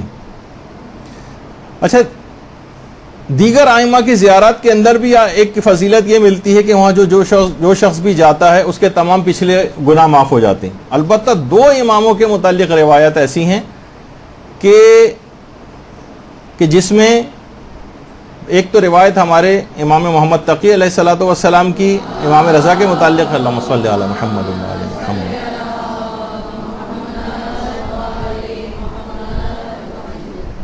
امام نے فرمایا کہ من زار قبر ابی غفر اللہ ما تقدم من ذنبہ وما تاخر. جو شخص بھی میرے والد کی زیارت کرے پروردگار عالم اس کے تمام پچھلے گناہوں کو اور اس کے بعد آئندہ زندگی کے بھی تمام گناہوں کو معاف کر دیتا. دیکھیں پچھلے گناہوں کو یہ خصوصیت امام رضا کی ہے، اور یہ خصوصیت خاص طور پر اگلے گناہ معاف ہونے کے حوالے سے بھی، یعنی جو اس نے سرکشی وغیرہ کی وجہ سے وہ والے گناہ شامل نہیں کہ جو جان بوجھ کے اب اس کی روایت پتہ چل گئی اب جان بوجھ کے مثلا وہ گناہ کر رہے نہیں، ان وہ شامل نہیں. لیکن عام طور پر غفلت میں جو آئندہ زندگی میں بھی گناہ ہوتے ہیں وہ بھی آئندہ زندگی کی زیارت کے بعد کی زندگی کے بھی گناہ معاف ہو جاتے ہیں. یہ خصوصیت امام رضا کی زیارت کی ہے، اور دوسری یہ خصوصیت امام حسین علیہ السلام کی زیارت کی بھی. تو سابقہ تمام گناہ اور آئندہ پیش آنے والے تمام گناہ یہ بھی معاف ہوتے ہیں. اچھا، اسی طرح سے اور امام فرماتے ہیں کہ نہ صرف گزشتہ اور آئندہ گناہ معاف ہوتے ہیں بلکہ جب قیامت کا دن طلوع ہوگا تو اس کا مقام، یعنی امام رضا کے ظاہر کا مقام پیغمبر اسلام کے ممبر کے سامنے ہوگا، یہاں تک کہ خدا مخلوقات کے حساب سے فارغ ہو جائے. یعنی پیغمبر کا جس جگہ پہ ممبر ہوگا وہاں پر امام رضا کے جو ظاہر ہے اسے وہاں پر لا کر کھڑا کیا جائے گا. اور باقاعدہ فرائض السمتین جو کتاب ہے اس میں بھی ہے یہ والی روایت، اور اس کے علاوہ امام محمد تقی علیہ السلام نے ہماری جو ایک شیخ صدوق نے روایت نقل کی ہے من لا یحذر الفقی کتاب میں، کہ طوس کے دو پہاڑوں کے درمیان زمین کا ایک ٹکڑا ہے جو جنت سے لایا گیا ہے، جو بھی اس میں داخل ہوگا وہ قیامت کے دن جہنم کی آگ سے محفوظ ہو جائے گا. اور یہ بات بھی امام نے فرمائی کہ جو بھی میری والد کی زیارت کرے ان کے حق کو پہچانتے ہوئے تو میں اللہ کی جانب سے اس شخص کے لیے جنت کا ضامن ہوں.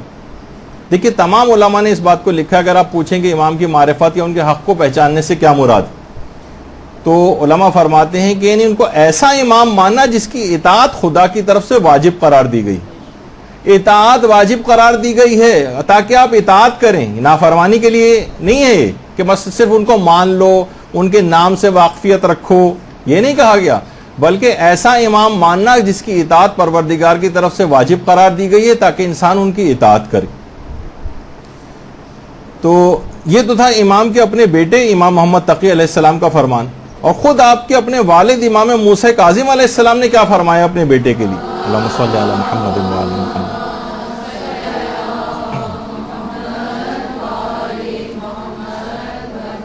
کہ جو میرے فرزند علی کی قبر کی زیارت کرے. دیکھیے ابھی تو پیغمبر کی جو حدیث تھی اس میں آپ نے ایک جگہ جو ہے ایک حج کا سنا, پھر پیغمبر 70 تک لے کر جاتے اس کو, پھر اس کے بعد ایک اور روایت میں آپ نے 1000 حج کا تذکرہ سنا ابھی. تو امام نے فرمایا, امام موسیٰ کاظم علیہ السلام نے, کہ جو بھی میرے فرزند علی کی قبر کی زیارت کرے گا اس کے لیے 70 قبول شدہ حج کے برابر ثواب ملے گا. راوی نے بہت بعید سمجھا 70 قبول شدہ حج. دیکھیے آج کل کے جو حج ہے بہت آرام سے کتنی سہولیات کے ساتھ, تو شاید آپ کو اتنا زیادہ اس کا احساس نہیں, اگرچہ اس میں بھی کتنی زحمتیں ہو جاتی ہیں, لیکن راوی حیران رہ گیا 70 قبول شدہ حج اتنی زحمتوں کے ساتھ وہ صرف قبر کی زیارت کرنے سے. امام نے فرمایا ہاں 70,000 حج مقبول کا ثواب, 70,000. بہت سی روایت کے اندر 7 لاکھ حج مقبول کا ثواب بھی بتائے گئے. تو اور امام نے فرمایا کتنے حج ایسے ہوتے ہیں جو قبول نہیں ہوتے, میں حج مقبول کی بات کر رہا ہوں. اور جو شخص بھی ان کی زیارت کے لیے وہاں جائے اور ایک رات وہاں پر رہے, امام فرماتے ہیں گویا اس نے عرش پر جا کر اللہ کی زیارت کی, اس کا ثواب اس کو ملے گا. اور جب قیامت کے دن عرش خدا پر کچھ 4 افراد ایسے ہوں گے جو گزشتہ زمانے کے ہوں گے, امام فرماتے ہیں, اور 4 افراد ایسے ہوں گے جو آئندہ زمانوں کے ہوں گے. گزشتہ زمانوں کے جو افراد ہوں گے ان کے اندر حضرت نوح ہوں گے, ابراہیم ہوں گے, حضرت موسیٰ ہوں گے اور حضرت عیسیٰ ہوں گے. اور آئندہ زمانے کے جو 4 افراد ہوں گے ان میں پیغمبر اسلام حضرت امیر المومنین امام حسن اور امام حسین علیہ السلام ہوں گے. اللہم صلی علی محمد و علی محمد.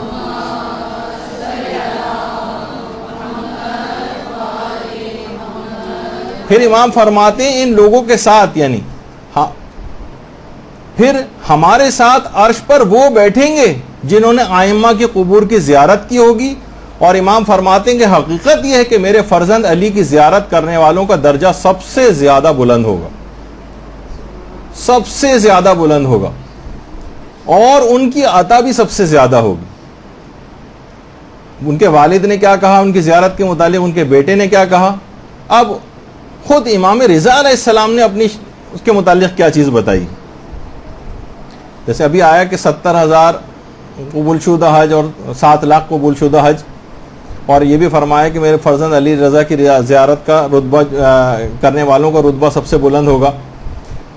تو خود امام نے کیا فرمایا, عیون اخبار رضا جو ہے اور امالی شیخ صدوق, اس کے اندر بھی یہ روایت ہے کہ جو بھی میری زیارت کرے گا, امام نے فرمایا خدا اس کے لیے 1000 شہید کا ثواب لکھے گا, 1000 صدیق کا ثواب لکھے گا, 1000 حج کا ثواب لکھے گا, 1000 عمروں کا ثواب لکھے گا, اور 1000 مجاہدوں کا ثواب لکھا جائے گا. اور وہ بلند درجات میں جنت میں میرے ساتھ ہوگا. درود بھیجیے محمد و آل محمد.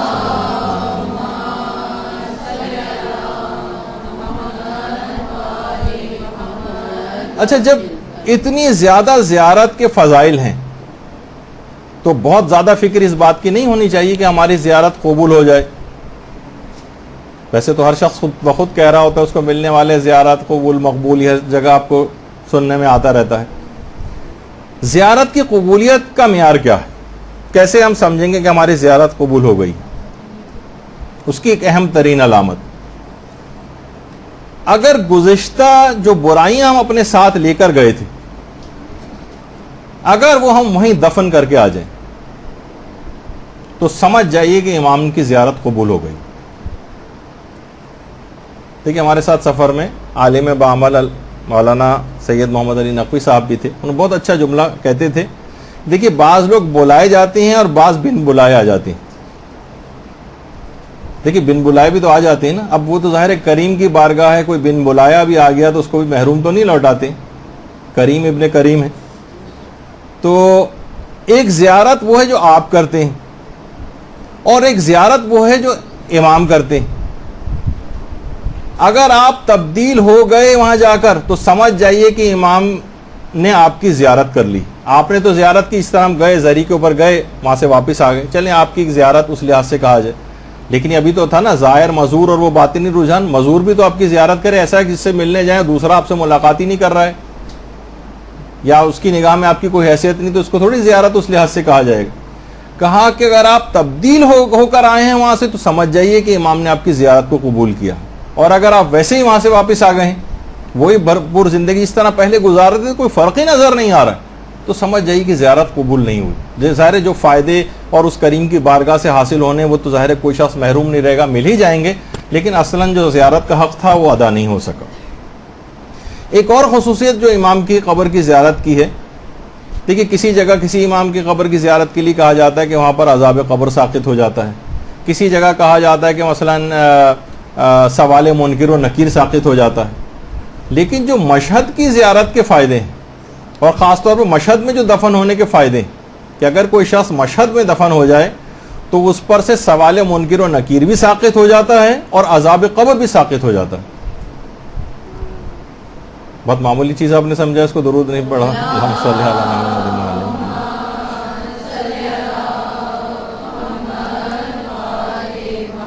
مشہد میں دفن ہونے کا اتنا زیادہ فائدہ ہے, یعنی خصوصیت ہے مشہد کی. دیکھیے مشہد ہی میں جہاں وہیں پر ایک تو بہشت رضا ہے, وہ تو ذرا الگ ہے, ایک قبرستان سامن الائمہ ہے, یہ صحن ہی میں ہے, صحن جمہوری میں, باقاعدہ صحن جمہوری میں اس کی انٹرنس ہے. اکثر لوگ جو وہاں پر زیارت کے لیے جاتے ہیں اس کو مس کر دیتے ہیں. کسی سے بھی پوچھ لیں کہ قبرستان سامن الائمہ وہ کدھر ہے, وہاں سے آپ, وہاں باقاعدہ بورڈ بھی لگا ہوا ہے اور صحن سے اس کا داخلہ بھی ہے, وہاں سے آپ اندر داخل ہو جائیے بہشت سامن الائمہ کے نام سے. سیڑھیاں نیچے کی طرف جا رہی ہیں, اور جیسی سیڑھیاں نیچے کی طرف جا کے جو آپ کو فرش نظر آ رہا ہے یہ سب قبریں,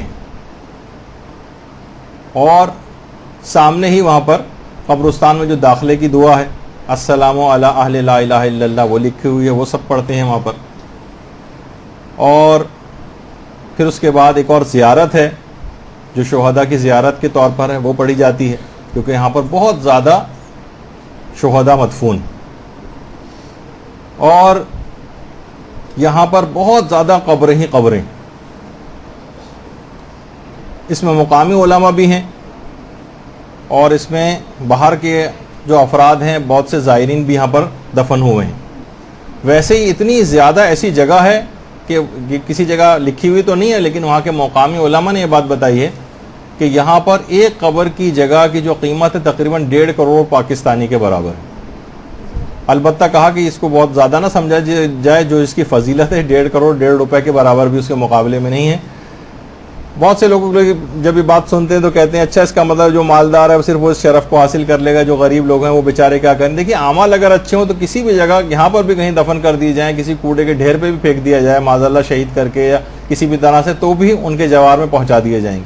اور کوئی طاقت کے بل پہ کوئی ظالم بالفرض اگر وہاں پر مدفون بھی ہو جائے تو نوقالہ فرشتے ہیں جو اس کو اٹھا کے نکال کے باہر پھینک دیتے ہیں, یا اپنے مقام پر چلا جاتا ہے وہ, اور یہاں پر ٹھہر نہیں پاتا تو کروڑوں کی اگر جگہ لے بھی لے. لیکن بہرحال جو ایک عام گناہ گار ہے, جو ظالم نہیں ہے, جو اپنے آپ کو کروانا چاہتا ہے, بخشوانا چاہتا ہے, تو بہرحال ایک بہت فضیلت تو ہے کہ امام کی قبر کے اتنا قریب اس قبرستان کے اندر جہاں شہداء ہیں, علماء ہیں, مجتہدین ہیں, اور کتنے کیسے ایسے افراد ہیں جو وہاں پر موجود ہیں.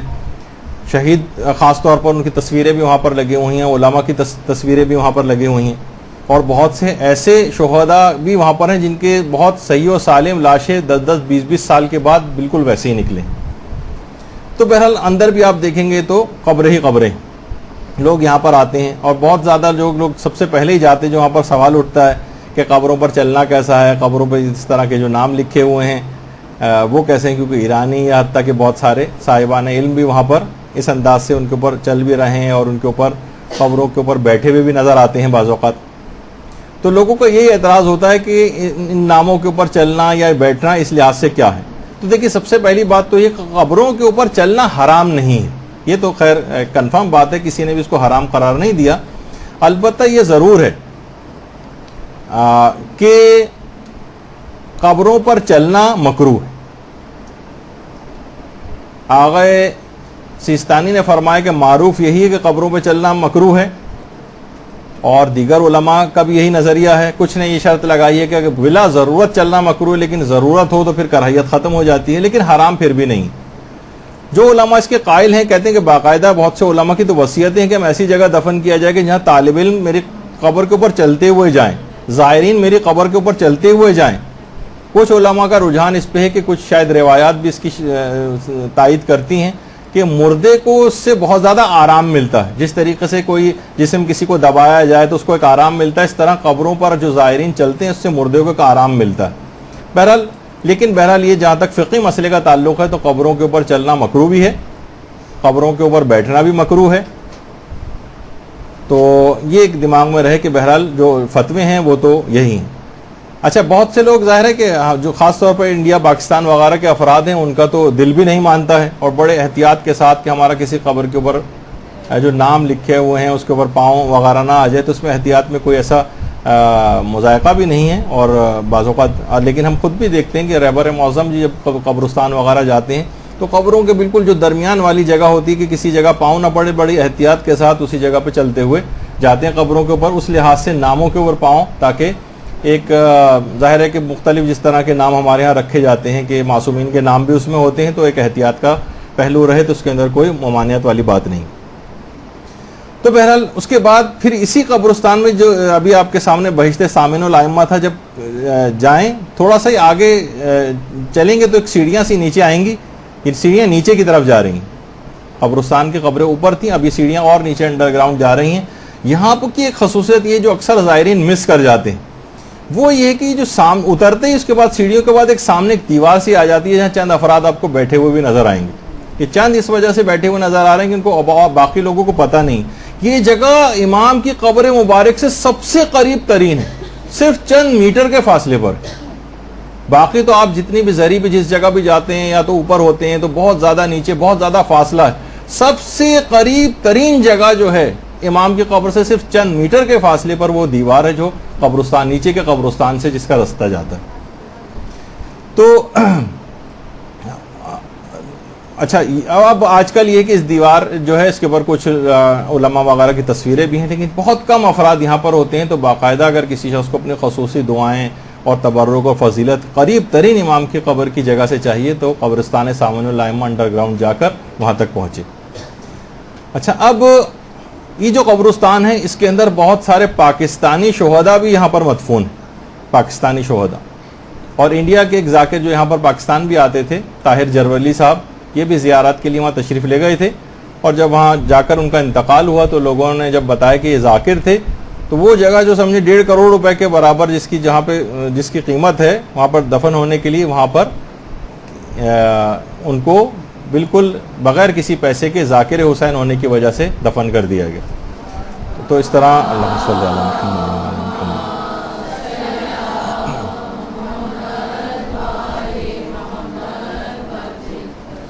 اچھا, اسی طرح سے پھر وہاں پر آیت اللہ شیخ حسن علی نخودکی اصفہانی کی قبر بھی, یہ صحن انقلاب کا جو شمالی حصہ ہے وہاں پر ان کی قبر ہے. یہ وہی ہیں کہ جنہوں نے امام خمینی کو کیمیا جو سکھائی تھی, اور جو سورہ طلاق کی وہ جو آیات اور آیت الکرسی وغیرہ کا جو عمل آپ کو بتایا تھا.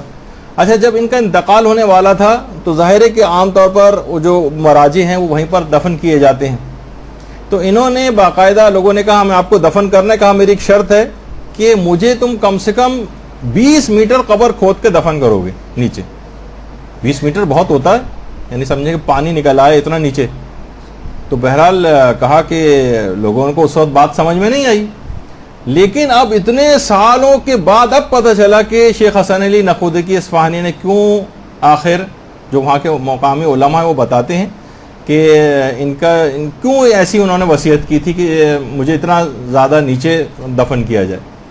تو علماء یہی فرماتے ہیں کہ وہاں پر اب جب صحن کی ایکسٹینشن، یہ روضے کی ایکسٹینشن ہو رہی تھی، تو ظاہر ہے وہاں کھدائیاں ہوئیں کہ اب انڈر گراؤنڈ جو ہے وہ ایک نیچے ہال بنایا جائے گا اور اس کے بعد پھر پارکنگ بنائی جائے گی. تو نقودکی اصفہانی کو کیونکہ صاحب کرامت تھے، مستقبل کی بہت سی چیزوں کا علم ہو جاتا ہے، تو یہ تھا کہ جب یہ ایکسٹینشن ہوگی تو کھدائی کے اندر قبر کو کہیں اور منتقل کر دیں گے. تو پہلے ہی سے 20 میٹر نیچے دفن ہونے کی وصیت کر دی کہ اس کے بعد اب پارکنگ بھی وہاں پر بن گئی ہے اور انڈر گراؤنڈ بھی بن گیا، اس کے بعد بھی اس کی قبر ان کی اس کے وہیں پر موجود ہے. یہ سوچیں کہ اتنا پہلے سے صاحب کرامت ہونے کی وجہ سے بہت ساری چیزوں کا اس لحاظ سے علم ہوتا ہے، جو اس وقت باتیں سمجھ میں نہیں آ رہی تھیں لیکن پھر بعد میں سمجھ آتی. تو بہرحال اس لحاظ سے ان کی قبر ڈسٹرب نہیں ہوئی اور وہیں پر ہی صحن انقلاب کا جو شمالی حصہ ہے وہیں پر یہ اب بھی مدفون ہے اور ان کی قبر کو منتقل نہیں کیا جا سکا. اچھا اب آ جائیے کچھ خاص، یہ ان کی قبر کا باہر ایک نام اور وہ سب کچھ بھی لکھ کے لگایا ہوا ہے تاکہ اگر آپ جانا چاہیں تو وہاں پر جا سکتے ہیں. زیارت قبر امام علی رضا کے آداب اور مستحبات کیا کیا؟ بے حجابانہ اسی طریقے سے منہ اٹھا کے وہاں پر نہیں چلے جانا چاہیے، اس کے کچھ آداب ہیں. دیکھیے پہلا ادب تو یہ ہے کہ انسان گھر سے ہی سفر زیارت پر جانے سے پہلے غسل کرے. جس وقت آپ سفر کے لیے نکلنے لگیں اس سے آدھے ایک گھنٹے پہلے کہ اب بس ہم جا رہے ہیں، اب ہماری فلائٹ ہے وہاں جانے کے لیے، ایک غسل زیارت امام رضا کے لیے گھر سے کریں. یہ آداب میں شامل ہے. پھر اس کے بعد جب وہاں پہنچ جائیں گے تو حرم میں زیارت پر جانے سے پہلے اپنے ہوٹل سے غسل کریں، حدث اکبر و اصغر سے انسان اپنے آپ کو پاک کرے، وضو غسل وغیرہ کرے، اس کے بعد پھر حرم کی طرف جائے. اور عام طور پر وہاں ایک مسئلہ خواتین کے ساتھ بہت زیادہ پیش آتا ہے اور بہت سے قافلوں کے اندر تو تمام کی تمام عورتیں ائمہ کے حرموں میں اس طریقے سے آزادانہ آ جا رہی ہوتی ہیں، ان کو پتہ نہیں چل رہا ہوتا کہاں تک ہم جا سکتے ہیں اور کہاں تک نہیں جا سکتے. تمام علماء نے فرمایا کہ احتیاط واجب یہ ہے کہ حائضہ عورت جو امام کی قبر مبارک جس کمرے میں ہوتی، احتیاط واجب ہے کہ وہاں نہ جائے. البتہ جو رواق جو قبر کے کمرے والے سے جو باہر کا جو ایک برآمدے والا حصہ ہوتا ہے وہ، اور جو صحن ہے وہاں پر عورتیں حائضہ جا سکتی ہیں. اور مساجد میں بھی ایک دروازے سے داخل ہو کر دوسرے دروازے سے باہر نکل سکتی ہیں. مثلا کہیں جا رہی ہیں، بیچ میں کوئی مسجد پڑ گئی تو آپ ایک دروازے سے داخل ہو کر دوسرے دروازے سے باہر نکل جائیں. بس احتیاط واجب یہ ہے کہ امام کی قبر مبارک جس کمرے کے اندر ہے بس اس وہاں پہ دور سے آپ زیارت کر سکتی ہیں، صحن سے کر سکتی ہیں، کسی ایسی جگہ سے کر سکتی ہیں کہ جہاں سے قبر یا زری جو آپ کو نظر آتی رہے، لیکن اس جگہ اس کمرے کے اندر احتیاط واجب ہے کہ نہ جائیں. اچھا یہ والا جو حکم ہے یہ اماموں کے لیے ہے صرف. البتہ مسجد نبوی اور خانہ کعبہ کے اندر تو ایک دروازے سے داخل ہو کے دوسرے دروازے سے باہر نہیں جا سکتی، داخل ہی نہیں ہو سکتی. البتہ یہ حکم امام زادے جتنے ہیں وہاں کے لیے نہیں، حتیٰ کہ حرم معصومہ کے اندر بھی جا سکتی ہیں ان کی قبر کے، لیکن علماء نے کہا ہے کہ بہتر ہے کہ نہ جائیں. البتہ کچھ علماء ایسے بھی گزرے ہیں جیسے آغا بہجت وغیرہ، وہ احتیاط واجب لگا کے حرم معصومہ میں بھی جانے کو جائز نہیں سمجھتے تھے. لیکن اس سے تھوڑا سا پہلے صرف وہ تو چھوٹا سا ہی کمرہ ہوتا ہے، اس کی ان کی قبر دور سے بھی نظر آ رہی ہوتی ہے زری، تو آپ وہاں صحن میں کھڑے ہو کر بس مسجد کے اندر ایک تو قیام نہ کریں، ایک دروازے سے داخل ہو کے دوسرے سے نکل جائیں، یا کسی ایسی جگہ کا انتخاب کر لیں کہ جہاں پر جو کہ مسجد میں شمار نہ ہو اور حرم میں خاص وہ کمرہ کہ جہاں پر قبر ہوتی ہے وہ نہ ہو. تو امام زادوں کا یہ حکم نہیں ہے، وہاں پر بھی جا سکتے ہیں. بہت سارے وہاں امام زادوں کے روضے اور قبریں وغیرہ ہیں، وہاں پر جا سکتے ہیں. اچھا اس کے بعد کوشش کریں کہ جب سے آپ کی فلائٹ ہو جب تک آپ وہاں پہنچیں کہ مسلسل سفر میں درود و سلام پڑھ کر امام کو ہدیہ کرتی جائیں. اللہم صلی علی محمد و علی محمد.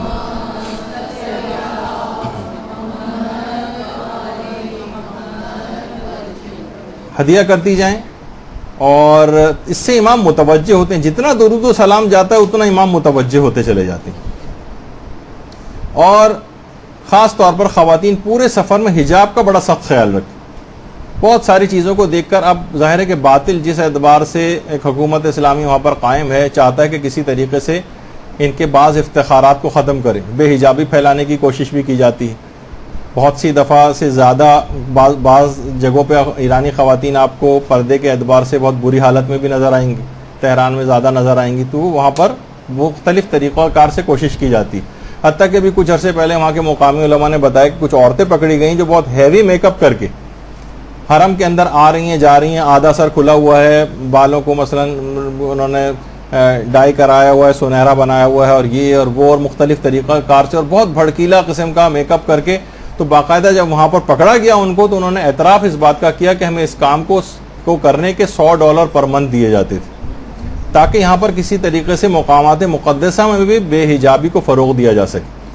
یعنی جو باطل قوتیں ہیں وہ چاہتی ہیں کسی طریقے سے یہاں پر بھی یہ تمام چیزیں جو اور جگہوں پہ کامیاب تجربات کر چکے ہیں یہاں پر بھی اس کا تقدس اور وہ سب چیزیں عظمت ان جگہوں کی ختم کی جائے.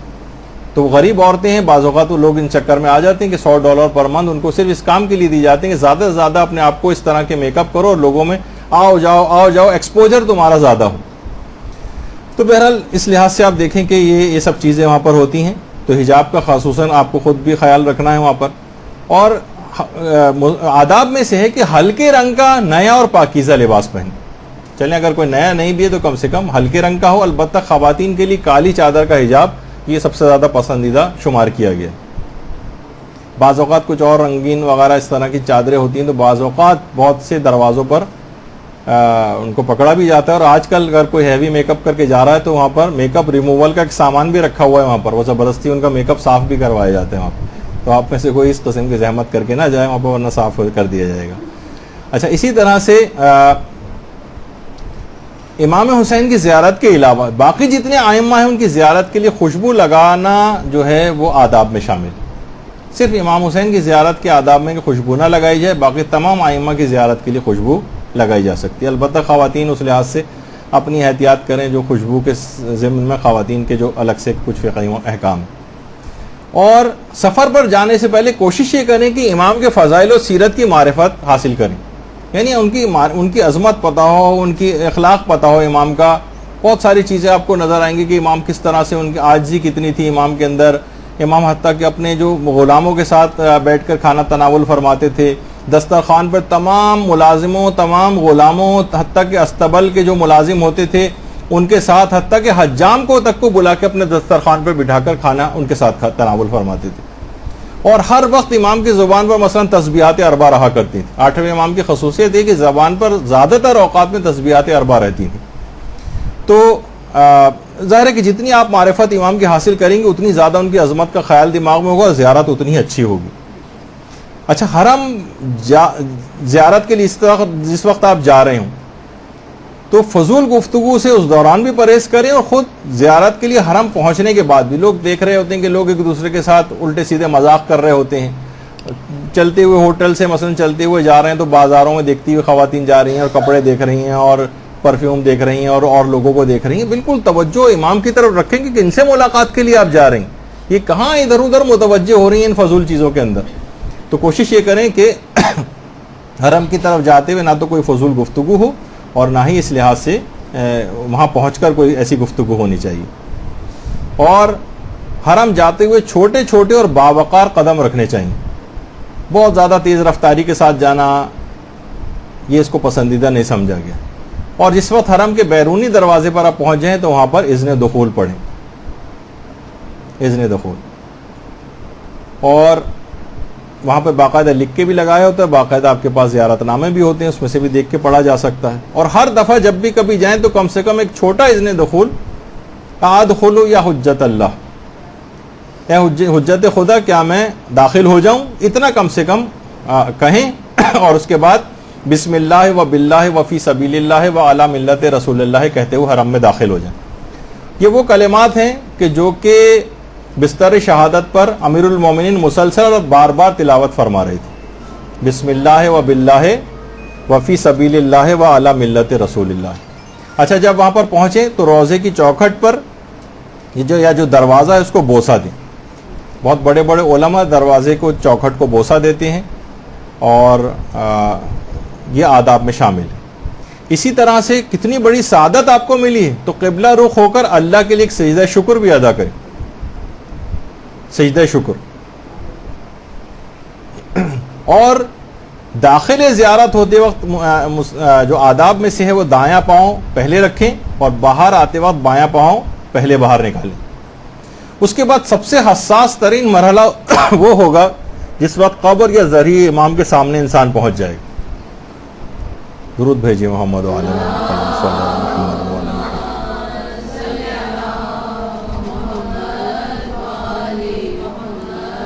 اس وقت مکمل حضور قلب ہونا چاہیے، اور باقاعدہ حضور قلب کے لیے علماء نے کچھ تاکید کی ہیں کہ اس سے حضور قلب کے لیے 30 دفعہ 40 دفعہ یا 100 مرتبہ اللہ اکبر کہے تو اس کو حضور قلب پیدا ہو جائے گا. اور کہ آپ کی حاضری امام کو قبول ہوئی بھی ہے یا نہیں ہوئی، اس کی بھی ایک علامت ہے. آیت اللہ بہجت فرماتے ہیں کہ آنکھوں میں آنسو کا آ جانا یہ اذن دخول کی علامت. اس کا مطلب ہے کہ امام نے حاضر ہونے کی آپ کو اجازت دے دی، آپ آ سکتے ہیں. امام آپ کی حاضری سے خوش ہوئے اگر آپ کی آنکھوں میں آنسو آ جائیں، اگر یہ جو گریہ اور رقت پیدا ہوتی ہے وہاں جا کر، اس کا مطلب ہے آپ کی آمد کو امام نے قبول کر لیا. اور اگر دل راغب نہیں ہو رہا ہے اس کے باوجود، تو آیت اللہ بہجت تو یہاں تک کہتے تھے اگر پھر بھی دل راغب نہ ہو تو واپس چلے جاؤ، 3 دن تک روزے رکھو، اس کے بعد غسل کرو اور پھر زیارت کے لیے واپس آؤ 3 دن تک. لیکن عام طور پر قافلوں میں یہ چیز پاسبل نہیں ہوتی، تو کوشش کریں کہ پہلی دفعہ سے ہی ایسا ہونا چاہیے کہ امام آپ کی حاضری کو قبول کر لیں اور گناہوں سے توبہ کر کے آئیں. دیکھیں بے حجابانہ جو میں بار بار کہہ رہا تھا کہ اس طریقے سے چلے جانا، شیخ بہائی کو بھی یہ بات بہت بری لگتی تھی کہ کیا ہے کہ ہر فاسق و فاجر اور بدکار گناہوں کی پوری پورٹ لے کر جو ہے وہ امام کی قبر کی زیارت کے لیے چلا آ رہا ہے. شیخ بہائی عملیات کے بھی بہت بڑے اسپیشلسٹ تھے. شیخ بہائی نے کہا کہ میں دروازے پہ ایسا تعویذ لگا دیتا ہوں، جو مین دروازہ ایک ہی ہوا کرتا تھا اس وقت، کہ کوئی گناہ کبیرہ کے اندر مرتکب شخص امام کے حرم میں داخل نہیں ہو سکے گا. امام کی توہین نہیں اس کے اندر. اب کیا ہوا کہ شیخ بہائی نے وہ تعویذ وہاں دروازے کے اوپر لگا دیا. اب باہر اگلے دن رش لگ گیا لوگوں کا، کوئی شخص اندر داخل ہونے کو تیار نہیں کہ نہ جانے میرے گناہ لوگوں کے سامنے آشکار نہ ہو جائیں. لوگ رو رہے ہیں، ہزاروں قطار رو رہے ہیں کہ کس طرح سے ہم اندر جائیں. شیخ بہائی سوئے تو خواب میں امام رضا علیہ الصلوۃ والسلام آئے.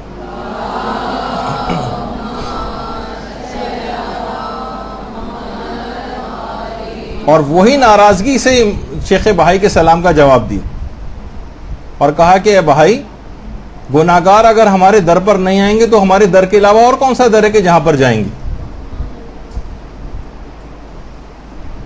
ہم تم سے خوش ہیں تمہارے کام سے، لیکن تمہارے اس عمل سے ناراض ہیں کہ تم نے اس طرح کا ایک تعویذ یہاں پر لگایا ہے. اب تمہیں چاہیے کہ خالی تعویذ نہیں، اس دروازے کو ہی نکلوا کر جلوا دو. باقاعدہ شیخ بہائی نے اس کے بعد اس دروازے کو نکال کر جلایا گیا اور پھر ہر شخص کو وہاں پر اس طریقے سے آنے کی اجازت ملی. تو وہ کریم اور وہ فیاض شخص جس کے دربار کے اندر ہم جا رہے ہیں، جو کہ کسی کے گناہ کو آشکار ہوتے بھی نہیں دیکھنا چاہتا، پھر اس کے باوجود بھی انہی گناہوں کے اوپر مصر رہیں، یہ اپنے آپ سے سوال کرنا چاہیے. تو بہرحال پھر اس کے بعد کوشش یہ کریں، یہ بھی آداب میں یہ چیز شامل ہے کہ دوسروں کی نیابت میں زیارت نامہ پڑھیں. دوسروں کی نیابت میں زیارت کے جو جملے ہیں، اپنے مرحوم کی طرف سے، اپنے مرحومین کی طرف سے، جن کا کوئی دنیا میں نہیں ہے ان کی طرف سے، یا جو یہاں پر آ سکتے تھے اور کسی مجبوریوں کی وجہ سے نہیں آ پاتے ہیں ان کی طرف سے، یا جو ایک بار آ کر گئے اور بار بار آنے کی خواہش تھی اور انتقال کر گئے ان کی طرف سے، جن کی غیبتیں آپ نے کی ہیں، جن کو کوئی نقصان پہنچایا ہے ان کی طرف سے. تو جس حد تک بھی ہو سکے، یا جنہوں نے آپ سے التماس دعا کے سلسلے میں کہا ہے کہ ہمارے لیے دعا کرنا، ان کی طرف سے وہاں جا کر ان کو پڑھا جائے. اور آپ نے دیکھا کہ کتنا 7 لاکھ حج کے برابر آپ کے مردوں کو، تمام افراد کو کتنی زیادہ ان کے ثواب کی ضرورت ہوگی. تو یہ ثواب اپنے حد تک کیوں محدود رکھیں، سب کے لیے کیوں نہ کر دیں اس کو. تو وہ ان سب کی طرف سے وہاں جا کر اس کو پڑھنا چاہیے. اور خاص طور پر ایک خاص زیارت جو ایک درود ہے جو کہ امام رضا کے لیے وہاں جا کر پڑھا جاتا ہے.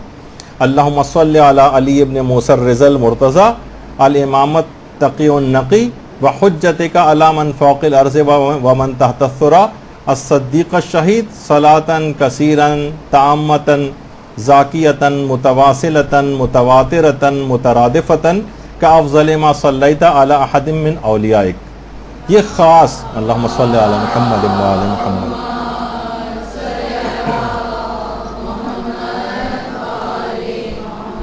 یہ خاص طور پر وہاں پر پڑھا جائے، اور کوشش یہ کریں کہ زیارت پڑھتے وقت آپ کا منہ قبر مبارک کی طرف ہو، قبر کی طرف ہو، اور پیٹھ جو ہے قبلے کی طرف ہو. اور کوشش کریں کہ قبر کے سامنے جو بھی دعائیں آپ پڑھیں یا جو زیارتیں آپ پڑھیں، حتیٰ کہ اذان بھی اگر کوئی شخص دے رہا ہے تو اس کے لیے بھی ہے کہ وہاں پر آواز کو کم رکھے. امام کے سامنے جوار میں موجود ہیں، وہاں اکثر لوگ بہت زور زور سے آوازیں، خواتین بہت زیادہ عجیب و غریب آوازیں نکال رہی ہوتی ہیں، بعض اوقات چیخنے چلانے کی بھی آوازیں آ رہی ہوتی ہیں، تو وہاں پر احتیاط کرنی چاہیے. اچھا، اسی طریقے سے جو خاص طور پر کچھ ایسی معصورہ زیارات اور دعائیں ہیں ان کو خاص طور پہ پڑھیں. اور علماء فرماتے ہیں کہ زیارت امین اللہ پڑھنے کا وہاں پہ بہت زیادہ ثواب ہے، حرم میں اکثر و بیشتر وہاں پر پڑھی بھی جاتی ہے. اور دوسری زیارت جامع کبیر پڑھنے کا بہت زیادہ ثواب ہے. اور اس کے بعد نماز زیارت پڑھی جائے، جس کی پہلی رکعت میں زیادہ بہتر ہے کہ الحمد کے بعد سورہ یاسین اور دوسری رکعت میں الحمد کے بعد سورہ رحمان پڑھی جائے. اچھا، زیارتیں جو نماز زیارت جتنی بھی ہیں یہ امام زادوں میں سوائے حضرت ابو الفضل العباس کے اور کسی امام زادے کے لیے نہیں. درود بھیجیے محمد.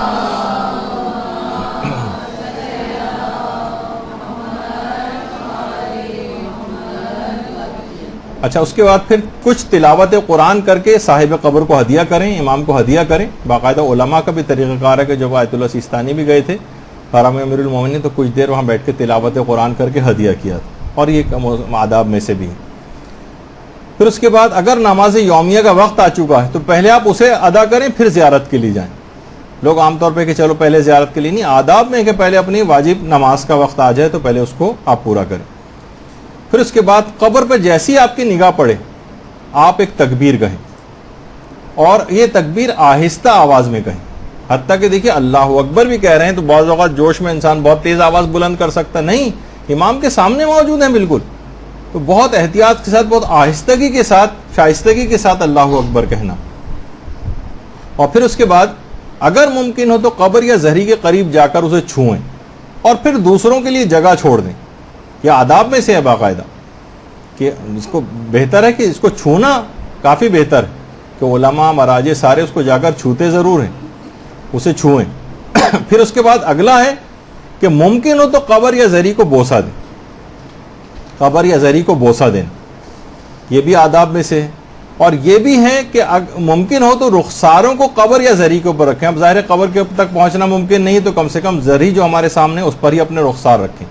اپنے رخساروں کو رکھنا، باقاعدہ ایسے رخساروں کو سلام کہا گیا ہے معصوم کی طرف سے جو قبر کو چھوتے ہیں.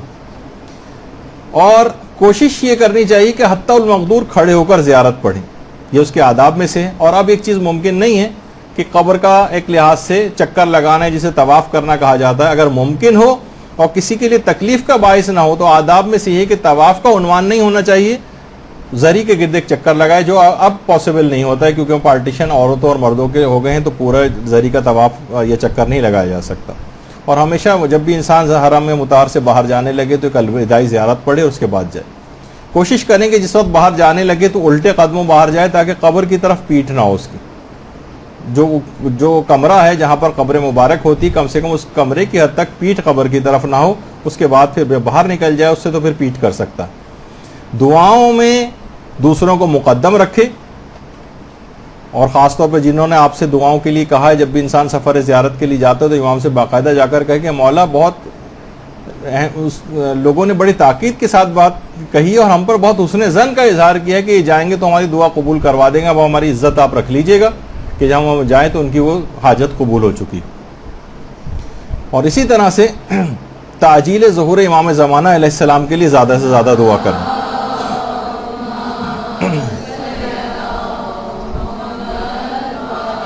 جب انبیاء آتے ہیں تو خود سوچیے امام زمانہ امام رضا کی زیارت کے لیے کتنا آتے ہوں گے. وہاں کے مقامی علماء بتاتے ہیں کہ باقاعدہ جو مسجد گوہر شاد ہے وہاں پر اس کا جو صحن ہے، یہ جو سامنے ہے آپ کے، اس میں یہ صحن میں جو دفتر نزورات ہے جو لکھا ہوا نظر آ رہا ہے، اس کے برابر میں سیدھے ہاتھ پر جو ایک جہاں پر یہ ویل چیئر نظر آ رہی ہے آپ کو، اکثر و بیشتر عرفا نے امام رضا کو امام زمانہ علیہ السلام کو امام رضا کی زیارت کے لیے اس راستے سے آتے جاتے دیکھا. اللہم صلی علی محمد.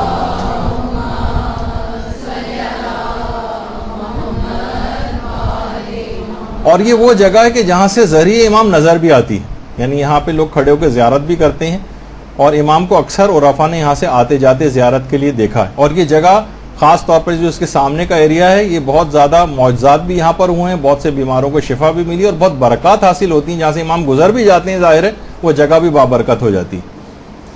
تو اس لحاظ سے اور پھر ایک اور آداب کے اندر سے ہے کہ بار بار زیارت کے لیے مشرف ہونے کی دعا اور انسان آرزو کرے کہ میں یہاں پر بار بار آؤں.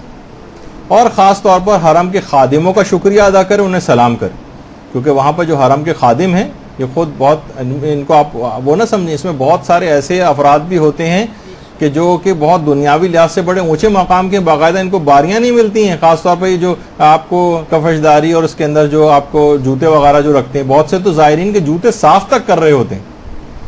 تو یہ اس قسم کے افراد وہاں پر ہوتے ہیں، اور امام کی خود یہ مجاورت کرنا، ان کے ہاتھ سے باقاعدہ وہ جھاڑو یا صفائی کی چیز لے کے آپ تھوڑا سا کبھی سعادت بھی ان سے حاصل کر لیا کریں، دے دیتے ہیں عام طور پر.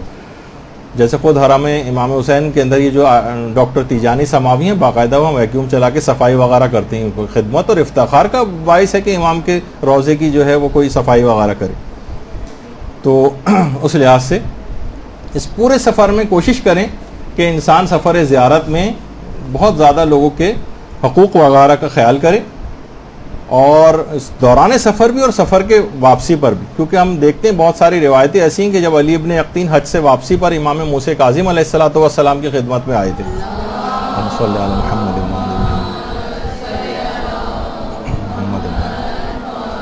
تو اجازت نہیں مل رہی تھی امام کی طرف سے. پہلے دن اجازت نہیں ملی، دوسرے دن بھی اجازت نہیں ملی. امام نے باقاعدہ کہلوایا کہ تو جب ابراہیم جمال تم سے ملاقات کے لیے آیا تھا تو تم نے اجازت کیوں نہیں دی تھی ملنے کی؟ وہ اتنی دور سے آیا تھا اور واپس چلا گیا. جب تک تم اس کو راضی نہیں کر لو گے ابراہیم جمال کو، تب تک میں اپنی زیارت کی اجازت نہیں دوں گا. کہا کہ مولا میں کیسے زیارت کروں، میں تو مدینے میں ہوں اور وہ تو کوفے جا چکے ہیں. کہا کہ رات کے وقت بقی میں جاؤ، وہاں پر تم کو ایک اونٹ ملے گا، اس پہ سوار ہو کر کوفے جاؤ اور اس کو راضی کر کے واپس آؤ، پھر میری زیارت کی اجازت ملے گی. انہوں نے پھر ایسے ہی کیا اور علی ابن یقطین گئے اور اس کے بعد وہاں سے ان کو راضی کر کے واپس آئے. تو لوگوں کے حقوق اگر کسی کوئی ضائع کرے گا تو امام اس کی شکل بھی دیکھنا گوارا نہیں کریں گے.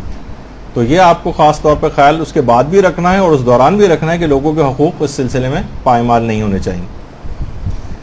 تو اچھا، اب دیکھیے بہت ساری چیزیں ایسی ہیں کہ بہت سارے ایسے افراد بھی ہیں جو کہ امام کی قبر کی زیارت کو نہیں جا سکتے.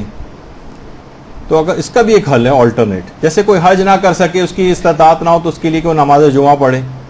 جس کو قبر حضرت زہرا معلوم نہ ہو، اس کے متعلق ملتے کوئی زیارت معصومہ قم کر لے. جو امام حسین علیہ السلام کی زیارت نہ کر سکے، وہ تہران میں شاہ عبدالعظیم کی روضے کی زیارت کر لی، جس کی تفصیل سب آگے چل کر آئیں گی اگلی نشست میں. تو اسی طرح امام نے فرمایا کہ اگر کوئی ہماری قبر کی زیارت کے لیے نہ آ سکے تو وہ صالح اور نیک مومنین کی قبور کی زیارت کرے، وہی ثواب اس کو ملے گا. اور کوشش یہ کریں کہ جب بھی زیارت نامہ پڑھیں وہاں پر دل سے پڑھا جائے، صرف الفاظ کی حد تک اس کو نہ رکھا جائے. اور خود حرم کے اندر جا کر بھی بہت سارے توسل والے اعمال ہیں جو کہ اس سے پہلے بھی آپ کی خدمت میں پیش کیے تھے کہ 400 مرتبہ خاص طور پہ حرم امام رضا میں سورہ نور کی جو آیت نور جو 35 نمبر کی ہے، اس کو 400 دفعہ پڑھ کے جو بھی امام سے دعا مانگتے ہیں وہ ضرور قبول ہوتی. اسی طریقے سے جو اللہ نور السماوات والارض سے جو شروع ہوتی ہے آیت نور 35 نمبر کی جو آیت ہے وہ خاص طور پر. اور اس کے بعد جب بھی آپ جائیں تو درود کی ایک تسبیح پڑھ کر امام کو ضرور حرم میں ہدیہ کرنی چاہیے. اسی طریقے سے تسبیح حضرت زہرا بھی پڑھ کر ہدیہ کی جائے. تو ایک بات اور خاص طور پہ رہ گئی ہے، وہ یہ ہے کہ کوشش یہ کرے کہ زائر وہاں جا کر قبر امام کے پاس رونے میں مبالغہ نہ کرے، بہت زیادہ شدت کے ساتھ رونا. خود امام رضا نے اس کو منع کیا ہے کہ مجھے بہت زیادہ تکلیف ہوتی ہے اگر کوئی میرا زائر رونے میں مبالغہ کرتا، یعنی بہت زیادہ آہو فوغاں کرنا، رونا، اس سے امام بہت زیادہ بے چین ہو جاتے ہیں، تڑپ جاتے ہیں، غمگین ہو جاتے ہیں. خود امام رضا نے اس کو منع کیا. تو بہرحال اپنے کنٹرول رکھے. کچھ تو آنسو ظاہر آئیں گے، اس کے بغیر تو وہاں گزارا نہیں ہے، لیکن یہ کہ بہت زیادہ آہو فوغا کرنا یا مبالغہ کرنا اس کو منع کیا گیا. اور دیکھیے 3 موقعوں پہ امام نے کہا کہ میری شفاعت اس کو لازمی پہنچے گی جو بھی مرنے کے بعد میری زیارت کرے گا 3 موقعوں پہ میں اس کی مدد کو پہنچوں گا.